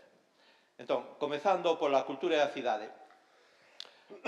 Falando dese proceso de transformación que se iniciou no ano 99, despois dun período moi longo de gobernos, digamos, monocores, nese proceso había elementos ideolóxicos e de valores moi profundos, porque se trataba de transformar a imaxe, a identidade e o ser de Pontevedra utilizando elementos para min fundamentais como eran a democracia, como eran o laicismo, como era o galeguismo, o republicanismo ou o feminismo, que estaban prácticamente desaparecidos da vida política e social da cidade, que tiña unha imaxe moi estereotipada, que ainda segue tendo agora, non? Pero moita xente tiña unha imaxe de Pontevedra que era prácticamente o casino e pouco máis, non? Pois tratábase de abrir unha nova páxina da historia cun cambio político que se dou nese momento e abrir paso a unha serie de transformacións. Entón, para min, nesa transformación hai 2 elementos importantes que son os espazos e as persoas. Eu creo que a batalla dos espazos é a principal batalla democrática que hai nas cidades. A recuperación e a conquista do espazo público, que é un espazo que só estar privatizado por un lado ou ocupado por determinado tipo de usos que non son usos plurais e democráticos. Entón, ese é o proceso, a grande batalla que se dou en Pontevedra, que se coñece como peonalización, pero non é só unha transformación do espazo físico, senón que vai moito máis alá na transformación do espazo humano. E nesa transformación onde a cultura xogou un papel central, porque a medida que se recuperaban os espazos, cunha visión tamén ampla da cultura, foronse conquistando eses espazos para o uso público e para o uso social, para o uso cultural, para conseguir un elemento de xustiza, de democracia urbana, que é a cohesión social, e que os espacios non estean segregados, e que todas as persoas teñan dereito ao uso do espazo sen que estea como estaba antes do 99. Esta imaxe é moi ilustrativa da invasión, da ocupación dos espazos por outros usos que non son usos humanos, que son usos normalmente privatizados, fundamentalmente do vehículo privado. E a transformación foi esta. Esta é a imaxe da inauguración deste espazo antes do 99. Esta imaxe corresponderá ao ano 2002 ou 2003. Entón, a medida que se ia recuperando, sobre todo, o centro histórico, empezou a ocuparse dunha maneira intensa coa actividade cultural e tamén a actividade festiva, sobre todo no verán, que é onde hai mellor tempo. Entón, aí habría que explicar un pouco como fomos desenvolvendo o concepto das festas, cunha decisión tamén que foi moi controvertida, moi polémica, ali hubo grandes polémicas naqueles anos, que foi o traslado das festas ao centro, a amplificación do período festivo e, sobre todo, a utilización das prazas, dos espazos públicos que se ian recuperando mediante a penalización para este tipo de eventos como a Feira do Humor, o Festiclown e todos esos proxectos que se foron poñendo en marcha. Dentro destes 2 elementos que son o espazo público e as persoas, foi fundamental desenvolver algúns tipos de eventos que poñían no primeiro plano a conquista do espazo público. E un dos grandes eventos foi a Feira Franca. Estas festas históricas parecenos que poden ter unha idea así un tanto banalizadora e simplificadora da historia, Eu creo que non hubo ningún proxecto cultural en todo o período, eu estive na responsabilidade todo o ano 2005, que tivera a capacidade de movilización, de participación, de implicación e de cohesión social e de intervención interxeracional como este. Porque tivo tamén na súa xestación un proceso moi intenso de participación e de implicación social a través tamén dun elemento que creamos que foi o Consello Aberto da Feira Franca, onde se implicou unha parte moi importante da cidade tamén na propia construción da festa, porque esta non é unha festa que se lle entrega a unha empresa privada que fai un mercado, que fai unha feira, senón que é unha festa feita pola xente, na propia decoración que é, como vedes aquí, elaborada pola propia xente, non? Que é a grande protagonista. Eu creo que eu definen esta festa unha vez, este proxecto, como a festa da felicidade, non? Da cidade feliz, porque realmente comprobabas como a xente vivía momentos de intensa felicidade. Non se pode ter máis satisfacción nun cargo público que vivir que, como as aboas, os avós, os pais, os nenos e as nenas, viven tan intensamente unha festa. E son parte, xa sinte como propia, non? E despois falarei da idea de identidade local, de autoestima, de orgullo, que ten moito que ver con este tipo de proxectos. E despois están as persoas. E aquí tratábase tamén de viabilizar unha idea moi importante que é que as persoas se sentisen parte do proceso, se sentisen protagonistas dese proceso e se sentisen como a parte esencial dese proceso. E para iso tivo moito que ver proxectos como este que estaba dicindo antes e tamén a escolla na programación, porque ao final hai que ter, digamos, tomar decisións, escoller determinados temas nas programacións e nos decidimos apostar desde o primeiro momento por unha programación centrada no público familiar, no público infantil, nas crianzas, porque nos parecía que aí había un potencial enorme para unha cuestión que me parecía moi importante, que era a creación de públicos, a formación de públicos, a educación alrededor da cultura e a implicación dun sector amplo da sociedade. Entón, aí surdiron dúas grandes iniciativas que foron os Domingos do Principal, que é un festival teatral infantil, que agora leva 23 edicións, e tamén o Salón do Libro Infantil e Juvenil, que leva tamén 23 edicións, que naceron inmediatamente despois do cambio de goberno. O Salón do Libro Infantil e Juvenil creouse no ano 1999.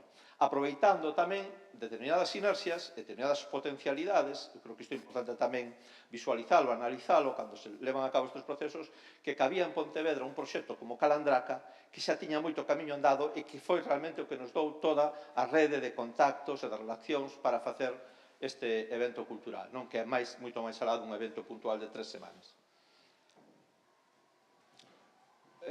Na programación, por exemplo, de Domingos do Principal, que xestiona unha entidade local, sen ánimo de lucro, un colectivo teatral, traballouse moito a formación de públicos e a presentación de espectáculos de moi diverso tipo, en fin, sería moi prolixo explicar todo isto, pero creo que iso conseguiu que despois de 23 anos teñamos unha grande canteira de mozos, rapaces e rapazas, de mozos e mozas que son amantes do teatro, amantes da cultura e asidos asistentes e participantes do teatro, e que con outro tipo de iniciativas tamén xurdiron a canteira de grupos de teatro, de persoas vinculadas ao teatro, de xente que agora está dedicándose profesionalmente a este ámbito, non? Igual que pasa no Salón do Libro Infantil e Juvenil, que naceu tamén cun grupo de persoas alrededor, traballando na súa programación, na súa xestación, no seu desenvolvemento, e que hoxe en día é un gran evento cultural en Galiza, e eu creo que tamén fora de Galiza, e que move moitísimas enerxías e actividades alrededor, moitísimos colexios, todo ese tecido tamén de institucións que temos na cidade, desde a escola de a propia Facultade de Belas Artes, centros da universidade, en fin, os institutos, os colexios. Isto foi, digamos, un signo de identidade fundamental dese proceso, pensando nas persoas. E na segunda parte quería comentarvos brevemente o que eu entendo que deben ser principios da política cultural, e neste sentido penso que é importante entender a cultura con valores. A cultura con valores significa que ten que ter alma, que ten que ter obxectivos ideolóxicos, no sentido de que ten que procurar a democracia, ten que procurar a participación, ten que procurar a cohesión, ten que procurar tamén a recuperación da memoria histórica, que todo o mundo se sinta parte dese proceso, ten que ser unha cultura integradora, mobilizadora, dinamizadora, que xere identidade, que xere autoorgullo, que debe romper tamén as acomodacións e as rutinas, ten que reinventarse continuamente. Isto é algo que nos vimos desde o primeiro momento, que tiñamos que romper, deixar de acomodarse cos éxitos moitas veces dos proxectos e dos procesos, porque iso é paralizante e leva moitas veces á decadencia e ao declive.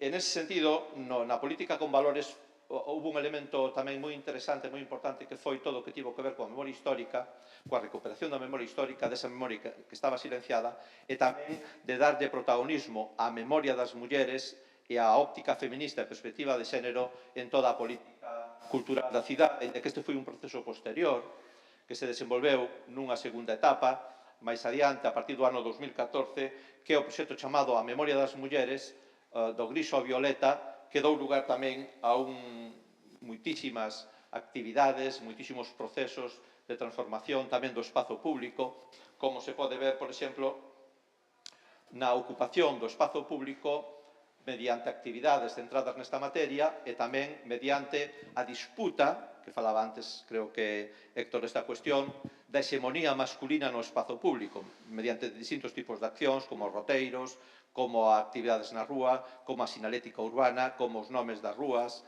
onde hai un cambio, un proceso nos últimos anos tamén moi importante, moi interesante en Pontevedra.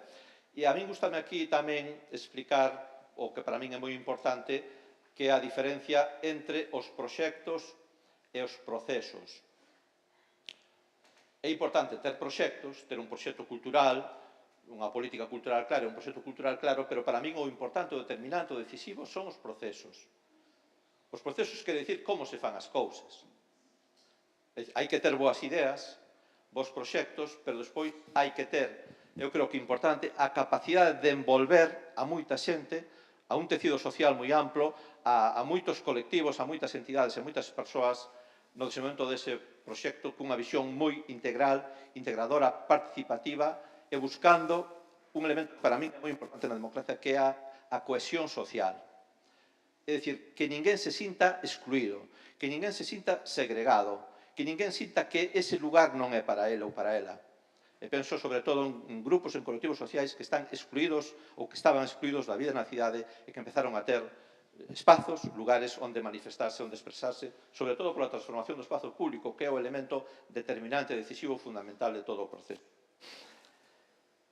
E para iso foi importante, como decía antes, na política con valores, todas estas cuestións que fixemos, por exemplo, o tema da muralística, a sinalética urbana, os roteiros alrededor da memoria das mulleres, a recuperación do papel fundamental que tiveron as mulleres na historia da cidade para conseguir tamén o empoderamento e a transformación de cara ao futuro.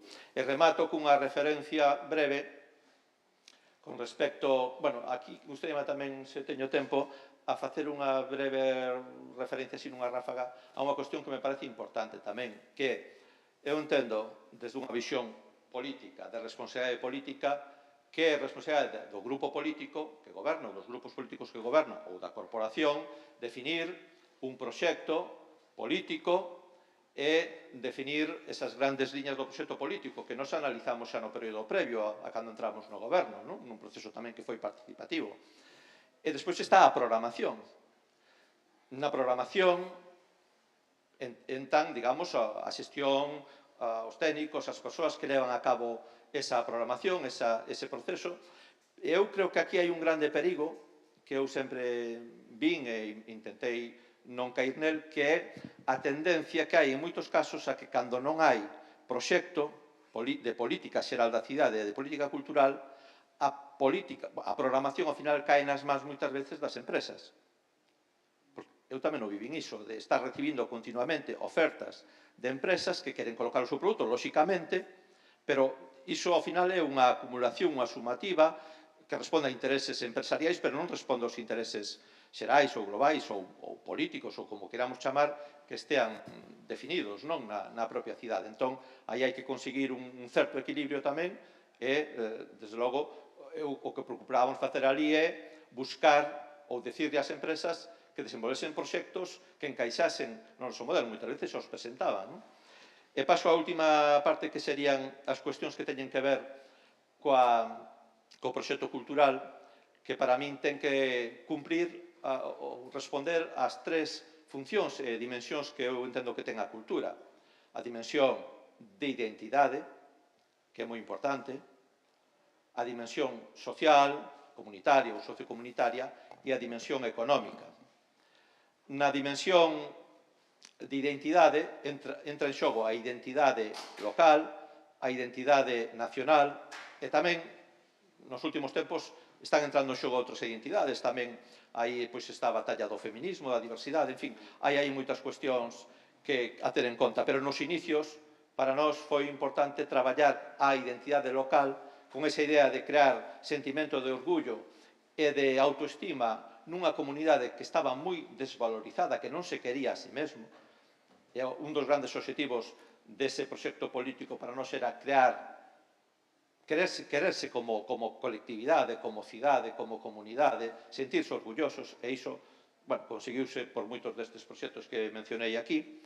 E despois tamén traballar na identidade nacional galega, na medida en que Pontevedra foi unha cidade importante na historia, na construción do galeguismo, por exemplo. Entón, aí entraron en xogo, por exemplo, programacións temáticas que fixemos nos primeiros anos, que despois abandonaron, pero que foron fundamentais nese momento, como no ano 2002, o ano Castelao, no ano 2000, o ano Castelao, no ano 2002, o ano Sarmiento, coincidindo con que se dedicaba ás letras galegas Sarmiento, e no ano 2004, o ano da música, porque coincidía que era o centenario da primeira grabación de música galega. No segundo elemento, a función social e sociocomunitaria, comunitaria, ten que ver con todos os elementos que fun comentando ao longo da intervención, da mobilización social, da participación, da cohesión social, en fin, de todo este proceso que se xera cando se desenvolven este tipo de procesos e proxectos, e tamén cando se traballa co tecido social e a nivel comunitario, a nivel do propio territorio, porque o Concello é máis que a propia cidade, que, aquí xa non me vou parar porque non teño tempo. E, por último, a dimensión económica, que tamén era para nós un elemento importante desde o principio, porque ao final hai moitas persoas que viven e traballan na cultura, pola cultura, que queren facer proxectos económicos e culturais, é un elemento importante. De feito, naquel momento aterrizou en Pontevedra o Culturgal, e non foi por casualidade, porque había unha aposta clara pola cultura no Concello, e segue estando ali este evento cultural, que non é unha iniciativa do propio Concello, que o Concello acompañou e apoiou. Ben, recentemente saiu un informe dunha entidade da universidade que nos decía que en Pontevedra hai 80, Pontevedra contorna 80 empresas culturais que moven 775 millóns de euros e xeran 2.175 empregos, que é o segundo ámbito de emprego da cidade, despois da administración. Non é pouca cousa, a cantidade de emprego que se move na cultura. Xa digo, non só Pontevedra, estaríamos falando de Pontevedra, de feito as principais empresas están no ámbito de Pontevedra, en Pollo, en Marín, ou máis ben no polígono industrial de Ponte Caldelas, como pode ser a Arnoia, unha empresa de distribución moi importante no Estado, que son as que xeran máis emprego. Pero destes postos de traballo, alrededor do 60% son persoas autónomas, con todas as dificultades que sabemos que hai nesta materia de falta de estabilidade, en fin, que é outro tema. En todo caso, aquí remato xa, hai varias empresas, moitas delas que teñen que ver con ese proceso de transformación, a parte de Calandraca que estaban facendo naquele momento, o feito de que exista unha escola de banda deseñada en Galiza, unha escola de banda deseñada que existe en Galiza, que é o Gras Hermético, dirixido por Queda Silva, ten moito que ver con ese proceso, el decidiu quedar en Pontevedra por iso, ou tamén o caso do estudo do novo Escola de Artes, ou, en fin, moitos outros proxectos que podría citar aquí. En todo caso, para rematar, penso que toda esta bagaxe nos ten que dar elementos de xuízo e de valoración para aprender, para analizar, e para seguir pensando o futuro, tamén analizando as cousas que non se fixeron ben, que se me preguntades tamén, vos podo contar despois, porque agora contei só o máis bonito, digamos, da historia. Moitas gracias. Moi ben, moi ben. A verdade é que pasaste tú un minuto, pero non nos importou nada, porque é un modelo impresionante o de Pontevedra, non o a descubrir eu, pero me parece que que sempre hai que escoitalo porque hai moito que aprender. E o que dixestes de economía é fundamental, o que digo eu sempre, que parece que son un enemigo da economía, non é así, o que digo eu sempre que nesta última década esa dimensión económica parece que pisou totalmente as outras, non? E, por exemplo, a min en Pontevedra vese claramente na Feira Franca, que tuve a honra tamén de traballar en ela.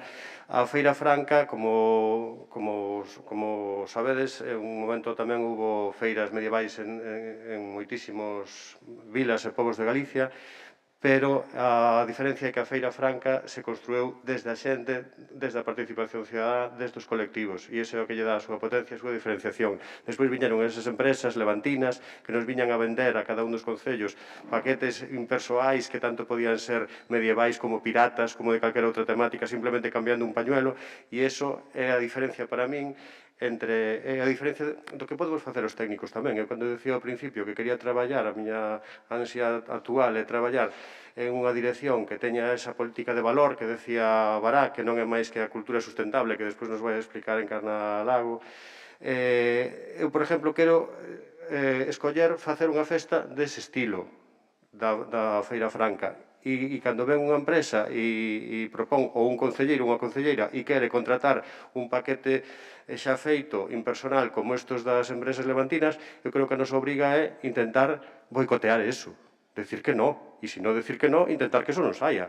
Porque se vamos tragando con todo e vamos asumindo calquera forma de facer, calquera cousa, pois ao final é onde estamos en ese batiburrillo que decía ao principio, que tiñamos que, ou polo menos eu quero aspirar a limpar e a definir cal é a nosa función, cales son os resultados que nos queremos producir cas políticas que practicamos, e para min ese tipo de resultados vacuos que a veces se quedan en canta hostelería moveu, esa empresa da feria pirata que veu, eu recordo unha vez en Ribeira, que fixeron unha festa pirata dun ano para outro, cando en Ribeira nunca houve piratas, e ali aparecían pola rampa do muelle vestido de pirata unha xente, bueno, non sei. Quero dicir con isto que como facer as cousas, aínda que sean na dimensión económica, dunha ou de outra forma, eu creo que tamén é responsabilidade nosa, das persoas que estamos na parte técnica, e que temos que ser conscientes, polo menos, delo. Despois xa poderemos ou non facelo, pero ser conscientes deso. Toca o turno a Carballo ahora, falando de identidade de lugares, non sei se xa tes instaladas as imaxes, Xosé. Vale. Pois falando da identidade que decía tamén Bará, algo moi interesante, que tamén creo que temos que traballar e que todos facemos destes concellos, creo que Carral, escribiremos unha vez, ten unha identidade moi marcada para min. Creo que se titulaba aquela cosa que escribíamos, Poesía, Pan e Mártires, non? Porque tanto os mártires como o pan de Carral son moi coñecidos, e agora tamén a poesía está vinculada desde fai 25 anos ao Concello. Eso tamén é algo que creo que podemos facer, preguntarnos se o traballo que nos facemos lle está cambiando a identidade ou está reforzando a identidade do lugar no que traballamos, non? E no caso do que somos. E iso tamén é unha boa autoavaliación, porque se o modelo de Pontevedra é amplamente coñecido e algo tuvo que ver a cultura na súa construción, se o modelo de Carral ou a identidade de Carral inclúe, desde fai 25 anos, a poesía, ou se o modelo de cidade que ten Carballo inclúe agora aspectos como o Carballo Interplay ou o FIOT ou o Festival Rexenera, pois eso tamén é algo que temos que reflexionar. Se o que estamos facendo tamén reforza ou cambia ou traballa na identidade do lugar no que traballamos. Porque Carballo, cando pensábamos en exemplos de concellos a nivel cultural, a min polo menos, e non é porque este mediante, foi o primeiro que me veu á cabeza. O traballo do FIOT, que hoxe non se vai a falar, porque se vai a falar fundamentalmente... Tamén se vai a falar. Tamén? Bueno, pois o traballo do FIOT é impresionante, e é un traballo que nos toca moito a xente que traballamos nos concellos, polo que decía antes da programación teatral, como se construeu en un concello como Carballo, en un festival con esa potencialidade, non? E con eses retornos, e con ese público, e con esa resposta, e con ese impacto. Outro día foi o Carballo Interplay, este ano creo que foi unha edición exitosísima, como o Carballo Interplay posiciona a Carballo en todo o Estado, non? De feito, había unhas mesas aí, bueno, con todas estas xentes de internet que agora están cos podcasts e todo isto, generando unha nova clase de persoas moi coñecidas, e como todas eles están vinculadas a Carballo, falan de Carballo, defenden o pobo, sale a palabra Carballo un montón de veces e un montón de impactos en internet. De todo isto nos vai a falar Xosé Regueira, concelleiro de Promoción Económica, non de Cultura, de Carballo. Eu son a parte chunga, son concelleiro de Promoción Económica e Turismo. A miña etapa cultural durou 3 meses casamente na vicepresidencia da Deputación e cando Goretti San Martín me dou a posibilidade de escaparme desa área, marchei enseguida. Dito isto, eu creo que compre contextualizar un pouco o que é Carballo e como chegamos hasta aquí, porque a min chamame moitas veces para falar dos eventos que facemos en Promoción Económica e Turismo, que son eventos de turismo cultural fundamentalmente, xa vos contarei por que pasa isto, e dá má sensación de que moitas veces esquecemos que unha persona que se nomeou antes, como é Carmen Castro, que fai a cultura canónica do Concello, ten unha programación moi intensa, e Carballo, que ten baches nas carreteras, decide gastar moitísimo diñeiro en cultura, aínda que teña algún bache na carretera. Iso é unha opción política, porque antes falaba Héctor moito de democracia, non? E a democracia, as políticas e os gobernos son froito da vontade popular. Por lo tanto, a vontade popular para min é, santifico a donde faga falta. Dito isto, Carballo, o que pretendeu sempre, coas políticas que está desenvolvendo desde o 2003, foi buscar unha identidade cultural que lle servira para, de alguma maneira, salvar algúns estigmas que ten como sociedade. Intentarei empezar a contar algún. Carballo, a principios do século pasado, a mediados de século, ata os anos 50, era unha vila ben deseñada, unha vila urbanísticamente modélica, incluso Carrera Aldao, alá por os anos 30, falaba dela como unha vila fermosa, alegre, ben trazada, e con personalidade. Hoxe Carballo, por desgraza, é paradigma de outras cousas, non? Pouco a pouco houve unha perda de referentes. Chegou a Marra e o bulldozer, destruíronse os referentes urbanos, perderonse todo tipo de edificios, pero tamén se perdiu a traza, e ganouse o gris do asfalto e o gris da mala construcción que nos veu acompañando até hai ben pouco tempo. Ese modelo que falou Mará tamén del, nos seguimos a senda de Pontevedra en moitísimas cousas, estamos intentando mudalo, cambiando a un urbanismo de moitísima máis calidade, pero un urbanismo pensado sobre todo para as persoas, buscando tamén ganar espazos e deixar un pouco de lado o coche. Pero o Carballo tamén arrastraba un estigma social de conflictividade. Froito tamén, porque non dicilo, de que hai unha cabeceira de comarca dun diario de moita tirada que amplifica moito o que pasa en Carballo. Estamos acostumados, por desgraza, porque prácticamente todas as semanas aparezcan noticias como isto, e, por tanto, cada vez que imos a fora de Carballo, o noso corpo diplomático vai antes que nós, chegamos ali e sempre arrastramos a estigma de que en Carballo se rouban coches, é mentira. É mentira, rouban no Concello do lado, pero ao final vamos nosa culpa. Pero ese novo modelo que se está intentando implantar trae consigo tamén novos espazos culturales, novas formas de facer cultura e, sobre todo, o que decía antes, moito investimento e moita programación cultural. E tamén trae boas noticias, non? Carballo é o segundo concello do Estado español máis sostible, Carballo recibe premios pola aposta pola economía social, recibimos premios pola eliminación de barreiras, polo tanto, a xente tamén empeza a reivindicarse como unha sociedade moderna, progresista, consciente, e chegamos á fase actual onde o Carballo mola é un eslogan que está en boca de toda a sociedade. Que buscamos coa cultura? Pois, a cultura é entendida dun xeito amplo, non? Pois buscamos identidade, un factor de cohesión social e tamén, evidentemente, un motor de desenvolvemento económico. Partimos de 3 conceptos. Un pobo máis culto debería ser un pobo máis xusto, un pobo máis culto debería ser, ou é, un pobo máis feliz, e un pobo máis culto sempre vai a ter máis oportunidades que un pobo pouco culto. O que decía antes, Carballo, e vou falar da parte chunga da cultura, da parte urbana, da parte de cultura de rúa, pero hai unha cultura canónica, unha cultura de programación, a cultura habitual dun concello, que está aí e que é moi intensa. Eu sempre digo que a min gustaríame compararme incluso coas cidades. É algo que non facemos nós en Turismo e Promoción Económica, que ven do Departamento de Cultura en sí. Carballo ten unha primavera en danza totalmente consolidada, espectáculos de danza durante todo o ano, temos o verán cultural, o que falaba Félix da cultura estacional, tamén a temos, pero de maneira moi intensa. Temos o Festival Internacional Outono de Teatro, que ven de todas as localidades aos 15 minutos de poñerse á venda, que nos representa graves problemas porque di que as caciqueamos no Concello, a xente, cousa que é mentira, evidentemente. Temos o Novembro con música, temos o Nadal cultural habitual que teñen todos os concellos, todo isto con un montón de espectáculos detrás, pero tamén temos eventos, non?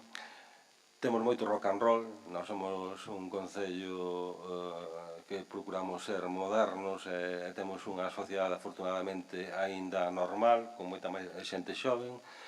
Temos eventos de música con carteles moi potentes, como o Rocking, os Seres e Piratas que se recupera ese ano, o Pop-Up na praia de Razo, somos tamén un concello de surf, o Xiria Pop.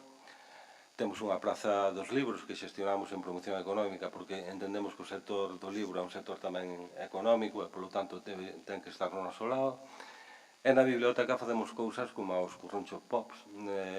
Intentamos que a dinamización do libro e lectura tamén pase por atraer xente que ao mellor ten máis interés polo ámbito da mediateca, da cultura pop e da música que polo ámbito do libro, pero a través deso tamén é un engado co que ganamos a xente. Estamos a punto de inaugurar a Semana do Libro e Lectura e temos unha marca que é a marca de Carballo Cultura Conforta. Logo da programación cultural habitual, como pode ser tamén nas letras, non? E logo temos a biblioteca onde pasan un montón de cousas, é un contenedor cultural onde todos os días do ano hai actividade, tanto de lectura como de outro tipo de actividade, e a propia SES, nunha visita que fixo, pois aconsellounos ou damos a idea de ter unha chapa que para ser punky o importante é ir por a biblioteca e creo que a biblioteca de Carballo é moi punky e ademais está indo moita xente dela, hai moitísima xente ali dentro. Pero chega a parte de promoción económica que é a que me toca levar a min, donde a cultura para min, ao mellor é banalizada, pero para min é o sector cultural. E a xente que fai cultura non deixa de ser un proletariado cultural, un precarizado cultural, porque a xente que está iniciando a súa actividade económica no ámbito da cultura non ten nada fácil, e mentras que todo o mundo decimos hostelería, olvidámonos de que a xente que está intentando ganarse o sustento pintando, escribindo música, intentando ter unha xira de concertos, facendo un multitud de cousas que teñen que ver coa cultura que non sempre entendemos como un sector económico e a xente, por desgraza en Carballo, aínda despois de tanto esforzo cultural, aínda sigue preguntando canto vos costou traer esta cousa? En cambio, nunca nos pregunta canto costa arreglar unha tubería. Entón, a cultura para nós foi unha oportunidade de reflexión sobre o espazo urbano, sobre a necesidade de humanización dese espazo, do reto de ganarlle espazo ao coche e darlle á xente, da regeneración urbana, da cohesión social, da eliminación de barreiras, do incremento do benestar, da calidade do público, de todo o público, pero tiñamos que buscar as alianzas, non? E as alianzas buscámolas nos colectivos de artistas que facían un montón de exposicións colectivas e que o día da inauguración co Pincho e co Viño iba moitísima xente, pero que logo por ali non volvía a entrar ninguén, porque Pose falaba das barreiras e dos muros. Os contenedores culturais a veces tamén son barreiras para a sociedade. Tamén hai que vencer e convertir os contenedores culturales como espazos de liberdade democrático, porque moitas veces o pobo máis alonxado das programacións culturales incluso ten medo a entrar en certos contenedores culturales. E tamén buscábamos ter esa alianza para darlle valor ás artes, non? Tamén entendíamos ese sector económico como un sector que había que apoiar. Son traballadores e traballadoras culturales, están precarizados e, polo tanto, se facemos cursos, eventos, formación e incluso subvencións para fontaneiros, electricistas, carpinteiros, o que vos ocurra, tamén o debíamos facer para a cultura. Buscar esa alianza, sobre todo, para eso, para dinamizar, para cohesionar e para dar oportunidades ao sector. E con isto, había un colectivo de 30 artistas plásticos que facían dúas exposicións colectivas ao ano, chega o Derrubando Muros con Pintura. Eu teño aquí un link, a ver se isto funciona como debe. E do Derrubando muros con pintura, por exemplo, sale un primeiro documental que eu creo que algunha das persoas que interveñen van a contar moito mellor que a min o que tratábamos de facer, non? Por exemplo, Laura Toba, que isto ten son.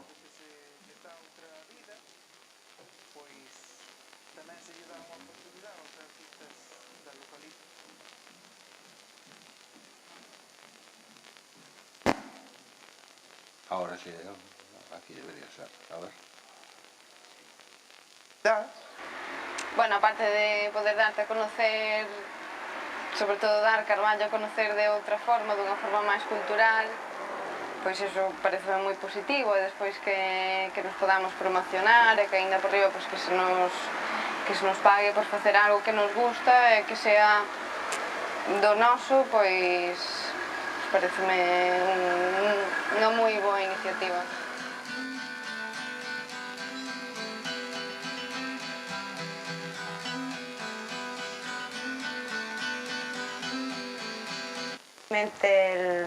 El pueblo es también una manera para que la gente vea distintas maneras de pintar, distintas formas de arte, distintas maneras de enfrentarse a un soporte, que es en este caso la pared. Da calidade de vida, vivir nun sitio pois máis fermoso, vamos. Non só embelece a porta arte, estáse dando a coñecer fora, moita xente que está vindo de fora a participar no proxecto, e creo que tamén para nós que estamos pintando é unha oportunidade de que poidamos salir e mostrar que estamos facendo algo polo sitio onde nós nacemos, non? E, bueno, eu creo que persoalmente, tanto para nós como para un vídeo...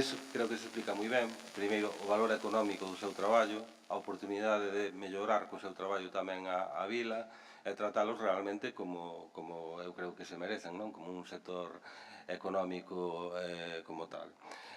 O do Derrubando xurde, ademais do documental, que son 30 minutos de documental, deses primeiros artistas que entran a participar, un libro. No libro participan creadores literarios e creadoras literarias e ilustradores. Non sei o que pasa aquí. A ver.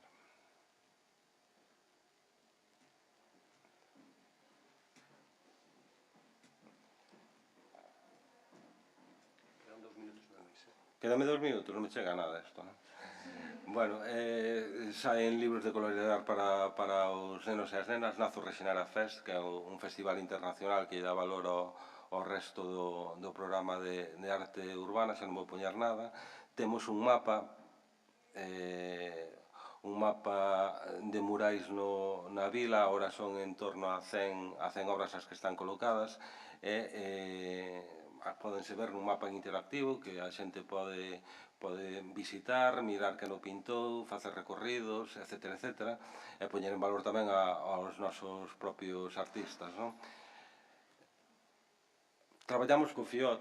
O FIOT, dende hai 2 anos, pois fai unha obra de teatro por ano que se fai na rúa e que ten como telón de fondo os murais. As obras están colgadas nunha app, e o FIOT sigue a través das rúas de Carballo, a través tamén da visita ao propio entorno urbano e ao Museo de Arte Pública que está instalado. Pero dentro de promoción económica non só traballamos arte plástica, non? Tamén interactuamos co sector económico, cos bares. Nós somos moi da hostelería, temos 280 bares e 300 comercios, e creemos que levar a cultura aos bares é moi importante, porque hai xente que vai ao bar pero que nunca irá ao Pazo da Cultura. Entón, a nós temos que soportar ali, sexa como sexa, é como a xente ten que aprender a interactuar coa pintura. É curioso, por dar algún dato. A xente maior, que seguramente nunca foi a unha exposición colectiva dentro do Pazo da Cultura e da sala de exposicións, fala de paletas de colores en Carballo, porque está acostumbrada a pasar entre andamios ou grúas onde está pintando xente, e a xente maior fala cos artistas, e aprende mogollón, e valora moitísimo a arte. Nós sacamos cos artistas, tanto coa xente da escrita como cos ilustradores e ilustradoras, sacamos un libriño que se chama Control de Taberna, que se podía conseguir en libro, comprando o libro, ou indo a tomar tapas aos bares, en cada bar, cando cubrías un número de tapas, dabanche a ilustración, co conto detrás que podías enmarcar, e ao final, cando as tiñas as 14 ou 24, non me acordo moi ben que era, podías ir á oficina de turismo e dábamos as tapas, non? Pero era unha maneira de facer diálogo entre a cultura e a hostelería. Damoslle bocados ao fiot, xa vou acabando, damoslle bocados ao fiot, é dicir, nos facemos un programa de tapas durante o Festival de Teatro, onde facemos tamén actuacións nos propios bares e nas propias tendas, reivindicamos o espacio de rúa. Antes falaba Carlos do mal estado do seu edificio cultural en Carral. No noso chove, e a veces cando nos poñemos a pintar no festival, dáselle por chover todos os días, pero tiramos para adiante, poñemos paraguas, facemos teatro de rúa aínda que chova, e facemos danza na rúa aínda que chova, e atrevemos a facer, pechamos temporada, porque nós no verán descansamos, a pesar de ser turismo, e pechamos temporada en novembro reivindicando a cultura no espazo público, universal, e sobre todo para a xente que vai menos aos espazos culturales. Facemos tamén traballo cos músicos, gravamos discos, pagamos os temas que incluímos nos discos, e eses discos pasan a formar parte do programa de compras de Nadal do Concello de Carballo, onde a xente nos sorteos pode acceder a diferentes cuestións culturales que imos sacando ao longo do ano. E rematamos, xa que temos pouco tempo, co FIOT. Aquí deixaríasme, se tes a habilidade de poñer 3 minutos, porque hai un resumen do FIOT, do Interplay, perdón, do Interplay, se o programa de pintura é o máis chamativo, o que máis se ve, ao mellor así o máis impactante, o Festival Carballo Interplay, que naceu ao mesmo tempo que o Rexenera Fest, no ano 2014, é o único festival de contidos digitais e de webseries que hai no Estado español. Durante eses 4 días en Carballo están dende Plays de Televisión Española, a Fluxer de Antena 3, Mediaset, todas as plataformas que vos podíades imaginar, buscando talento. Eu creo que estáse cambiando o paradigma na creación de contidos e de ofrecer cultura, sobre todo por parte da xente xoven, algo falou Héctor antes ao final. Temos que adaptar a ese novo canal. O que pasa en Carballo, nós non é que loitemos por a igualdade de sexo. Os nosos eventos son todos maioritariamente femeninos e feministas. Tanto na pintura como no Interplay, os equipos son moi maioritariamente de xente que é muller e que ademais programa desde a perspectiva de xénero. O Interplay, ademais de ser un festival de contidos digitais e de webseries, é un espazo de liberdade que se fai en galego, pero que vades a ver que no ámbito do festival, sin traducción, se falan múltiples idiomas, é que somos unha referencia a nivel, aínda que son así un pouco humilde, a nivel mundial en esta tipoloxía de contidos. Vamos ver o resumen do festival, que son moi poucos minutos, e creo que vades a entender mellor que se vos lo explico eu.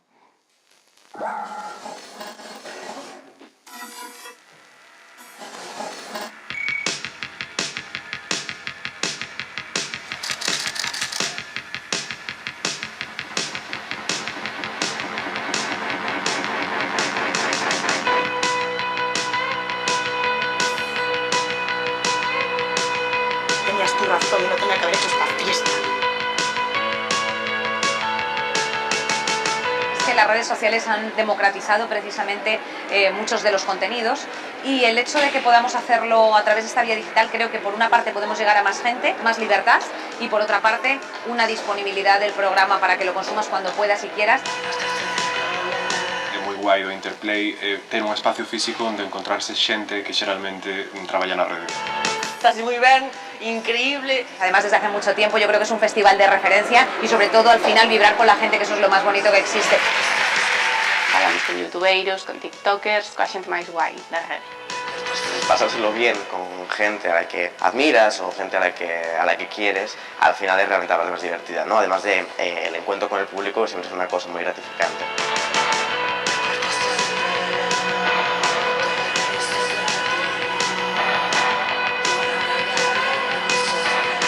Tener contenido que te apetezca contar y un teléfono móvil, que es con lo que hemos grabado casi todos nuestros episodios, la verdad. Pero creo que es mucho más importante el contenido como que la cobertura técnica.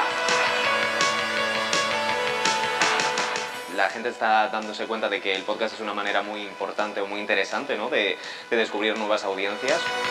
No basta con que una persona sea influencer y ya tenga que tener un podcast, o sea, cada persona tiene su formato, igual nos tenemos que quedar allí también. Venir a Carballo. Venir a Carballo, o sea, Galicia, pero es que encima el Festival de Carballo, increíble. Estamos aí a revolver aos sitios rurales, comercio local, tal cual, de puta madre. É Disneylandia. É Disneylandia das webseries. Para non ser o sitio onde nos sentimos profesionais por primeira vez. Tens que estar todo o mundo aquí en Carballo. Festival chulísimo, interesantísimo y con gente majísima.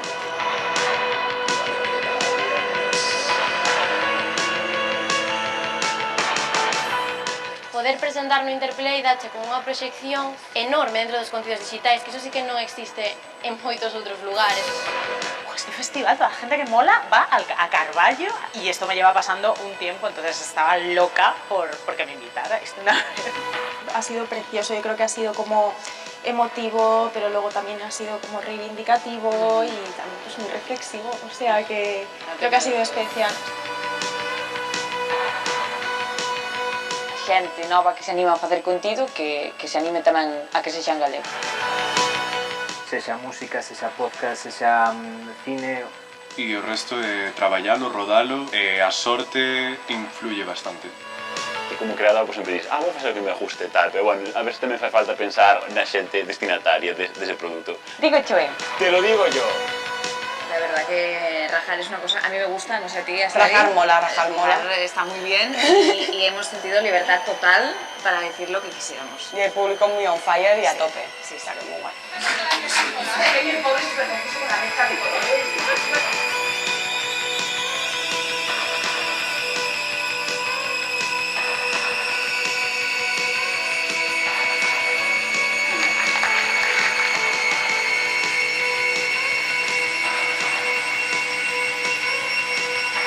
Muy bien, muy bien.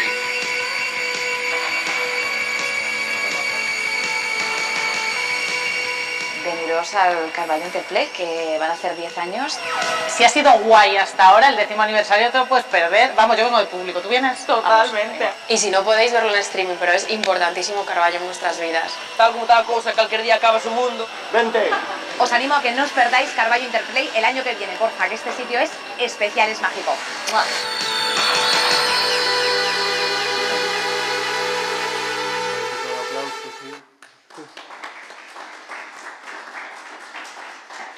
Moitísimas gracias. Valeu a pena tamén que nos pasáramos un pouquiño, porque a mí me dá unha envidia todas estas iniciativas que estades presentando. Me parece que estades facendo un traballazo, e as persoas técnicas, como falabas antes de Carmen e outras, tamén de xustiza nomealas. Entonces, ahora vamos xa ca última intervención, antes do descanso, que é de Claudia Leite, de Braga, da Iniciativa para conseguir a Capitalidade Europea.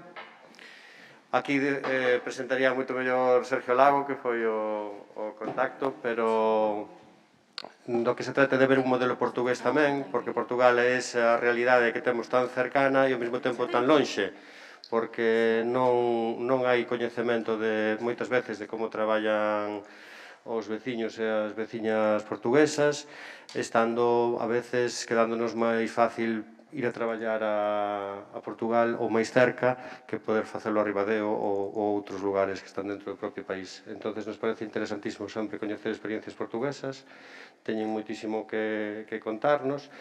Despois de comer vamos a ter un ratiño máis para que Claudia nos explique como fixeron. Non sei se antes en Guimarães tamén e ora en Braga. En Guimarães tamén estuvestes? Moi ben, despois farei unha pregunta sobre Guimarães. E, bueno, xa con todos vos, Claudia Leite, de Braga 27. Bom dia. É um prazer estar aqui em primeiro lugar. Eu vou tentar ser breve e usar só o tempo que tenho. Às vezes eu despeço um bocadinho, por favor, chama-me a atenção. Eu queria só começar por explicar um pouco o processo da Capital Europeia da Cultura. Não sei se todas as pessoas têm um profundo conhecimento disto. Isto é uma iniciativa que nasceu em Atenas em 1985, pela mão da ministra Melina Mercouri, e na altura era sobretudo voltado para uma celebração das artes, e o processo evoluiu bastante desde a sua criação até aquilo que é hoje em dia. Com a criação não era uma capital europeia da cultura, eram cidades europeias da cultura, era assim que se designava, e elas eram atribuídas por ordem alfabética dos países. Entretanto, isto evoluiu ao longo dos anos. Aquilo que era a capital da cultura em Lisboa, depois no Porto e em Guimarães, em Portugal, que foram vários anos que as separaram, é completamente diferente do processo que nós temos hoje em dia. Hoje em dia já não se procura apenas com a capital da cultura uma celebração das artes, mas procura-se sim desenvolver um projeto de transformação da cidade, onde a cultura é o seu principal motor estratégico. E é também uma oportunidade para a regeneração das cidades, para elevar o seu perfil internacional, sobretudo também a questão de identidade e de trabalhar esse reforço da identidade e do orgulho das comunidades, para provocar uma nova vida cultural nas cidades. Obviamente que há aqui um impacto no turismo, mas esse não é sequer o principal objetivo destes projetos. Hoje em dia também estamos perante um processo concorrencial que não existia nos projetos de candidatura à Capital Europeia da Cultura anteriormente desenvolvidos, e este processo obriga também a um conjunto de critérios de seleção que, a meu ver, traduzem muito bem aquilo que se pretende e aquilo que é transformador agora numa Capital Europeia da Cultura. Eu deixei estar os títulos em inglês, que é no fundo aquilo que o júri obriga, mas depois tem a sua explicação. Mas no fundo aquilo que eu queria dizer é que hoje em dia uma Capital Europeia da Cultura é sobretudo um projeto a longo prazo e obriga a que as cidades que o desenvolvem tenham uma estratégia a longo prazo para a cultura na sua cidade e para a intervenção estratégica na área cultural. E isto é fantástico se pensarmos que neste momento em Portugal nós tivemos 12 cidades a desenvolver uma candidatura para a Capital Europeia da Cultura, e isso implicou que essas 12 cidades, muitas pela primeira vez, tivessem a pensar a cultura a longo prazo e desenvolvessem uma estratégia cultural há 10 anos. E tudo isso, para mim, foi um processo absolutamente transformador, seja qual for o resultado e a cidade que vai ser designada em Portugal. Todo este processo que nós passamos e que estamos a passar será com certeza transformador dessas cidades, irá deixar as suas raízes, e também todo o processo de preparação, que irei falar aqui um bocadinho sobre o que é que se passou em Braga, com certeza trará um impulso de mudança que será difícil de travar, seja qual for o resultado obtido. Pretende-se também que estes projetos sejam projetos desafiadores ao nível da programação artística e cultural, se saia daquilo que é habitualmente desenvolvido, e que se pense o projeto cultural e artístico como um projeto identitário da cidade, mas que liga a cidade à Europa e àquilo que são as principais questões societais. Esta dimensão europeia é uma dimensão que tem que estar bastante marcada no programa e que também potencia aquilo que é o trabalho das comunidades locais, não só a sua visibilidade a nível internacional, mas também o trabalho de cooperação e de construção em conjunto com os parceiros europeus, mas não só, também de dimensão internacional. Um dos outros critérios que é valorizado na Capital Europeia da Cultura e que eu acho que é profundamente que é bastante importante também neste processo de preparação, tem a ver com o envolvimento da comunidade, e que é fundamental para a avaliação destes projetos e é fundamental para a sua construção. Não existe Capital Europeia da Cultura se ela não for partilhada com os cidadãos, se ela não for construída através de um processo altamente participativo, onde as comunidades artísticas, mas não só, os políticos, a comunidade ligada também à arquitetura, ao comércio, e o cidadão comum, todos têm que estar envolvidos no desenvolvimento do projeto. Ele tem que fazer sentido para esta cidade, e não é só estar envolvidos, como se falou há pouco, numa perspectiva de consulta e de fruição e de vestirem a camisola e acharem que de facto é transformador para a cidade. Não, é também um envolvimento de construção do projeto, é um envolvimento enquanto parceiros ativos, é um envolvimento da comunidade enquanto ator naquilo que é o processo da capital e naquilo que é o seu programa e as suas atividades que serão desenvolvidas no futuro. E isso também terá que se refletir, obviamente, no modelo de gestão e na capacidade depois de desenvolver e de ser um projeto que tenha um legado e que deixe esse legado. Uma outra alteração face às últimas capitais e que eu acho que também é completamente, um elemento completamente distintivo, é que atualmente um processo de capital europeia da cultura não é um projeto para um ano, não é um projeto para o ano da capital europeia da cultura. É um projeto que começa, se agora Braga for designada, mas para qualquer outra cidade, no ano posterior, em 23, desenvolve-se até 27 e pretende-se que tenha lastro nos anos seguintes. E esse pensamento estratégico a longo prazo está profundamente interligado com tudo aquilo que acabei de referir, da forma como ele deve ser conduzido, como ele deve ser pensado e do impacto que se pretende que tenha na cidade.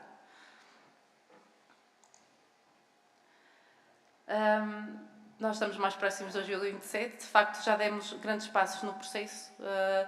Este foi a candidatura à Capital Europeia da Cultura foi lançada em novembro, na verdade, 2020, pelo Ministério da Cultura português, que é o órgão responsável a nível nacional por lançar este concurso. Nós tivemos cerca de um ano para preparar a candidatura, oficialmente, já falarei sobre isso.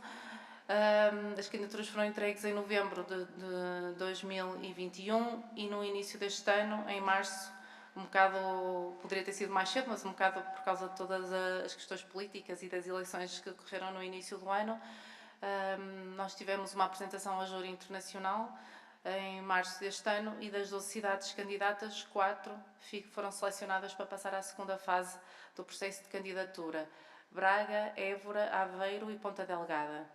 Neste momento estamos a trabalhar saíram esta semana as conclusões do júri, eles apresentam o relatório da avaliação de todas as candidaturas e nós estamos a trabalhar na preparação do dossiê final de candidatura, que tem que ser entregue até outubro e possivelmente até em dezembro deste ano se saberá qual será a cidade candidata que terá o título. Mas na verdade, e apesar de ser lançado em 2020, nós estamos a trabalhar nesta candidatura há já 4 anos. Começamos a trabalhar em 2018, exatamente com o desenvolvimento da Estratégia Cultural Braga Cultura 2030, uma estratégia de desenvolvimento cultural há 10 anos, que não só, apesar de ser obrigatória quase para a apresentação da candidatura, nós fizemos também porque acreditávamos, e já estávamos a trabalhar nisso, porque acreditávamos que era absolutamente essencial para a cidade. Braga não tinha uma estratégia cultural, não tinha um pensamento estratégico por trás daquilo que eram as atividades desenvolvidas, nomeadamente a nível do município. Portanto, isto foi um processo completamente novo para a autarquia e, neste momento, tudo aquilo que são as ações do município, nomeadamente do Polo da Cultura, e também muito aquilo que acaba por ser a atividade dos agentes culturais da cidade, tem um documento orientador sobre o qual trabalham e um documento que foi construído em conjunto com esses agentes. Durante o processo de preparação da candidatura, nós desenvolvemos vários momentos de auscultação, falamos diretamente com vários agentes, fizemos imensas entrevistas, tivemos workshops, tivemos momentos de trabalho com a comunidade. Nós envolvemos mais de 3.000 pessoas diretamente na preparação do projeto, desde os agentes culturais, como disse há pouco, ao cidadão comum. Tivemos muitos momentos de auscultação e de trabalho com as comunidades e também com a comunidade escolar.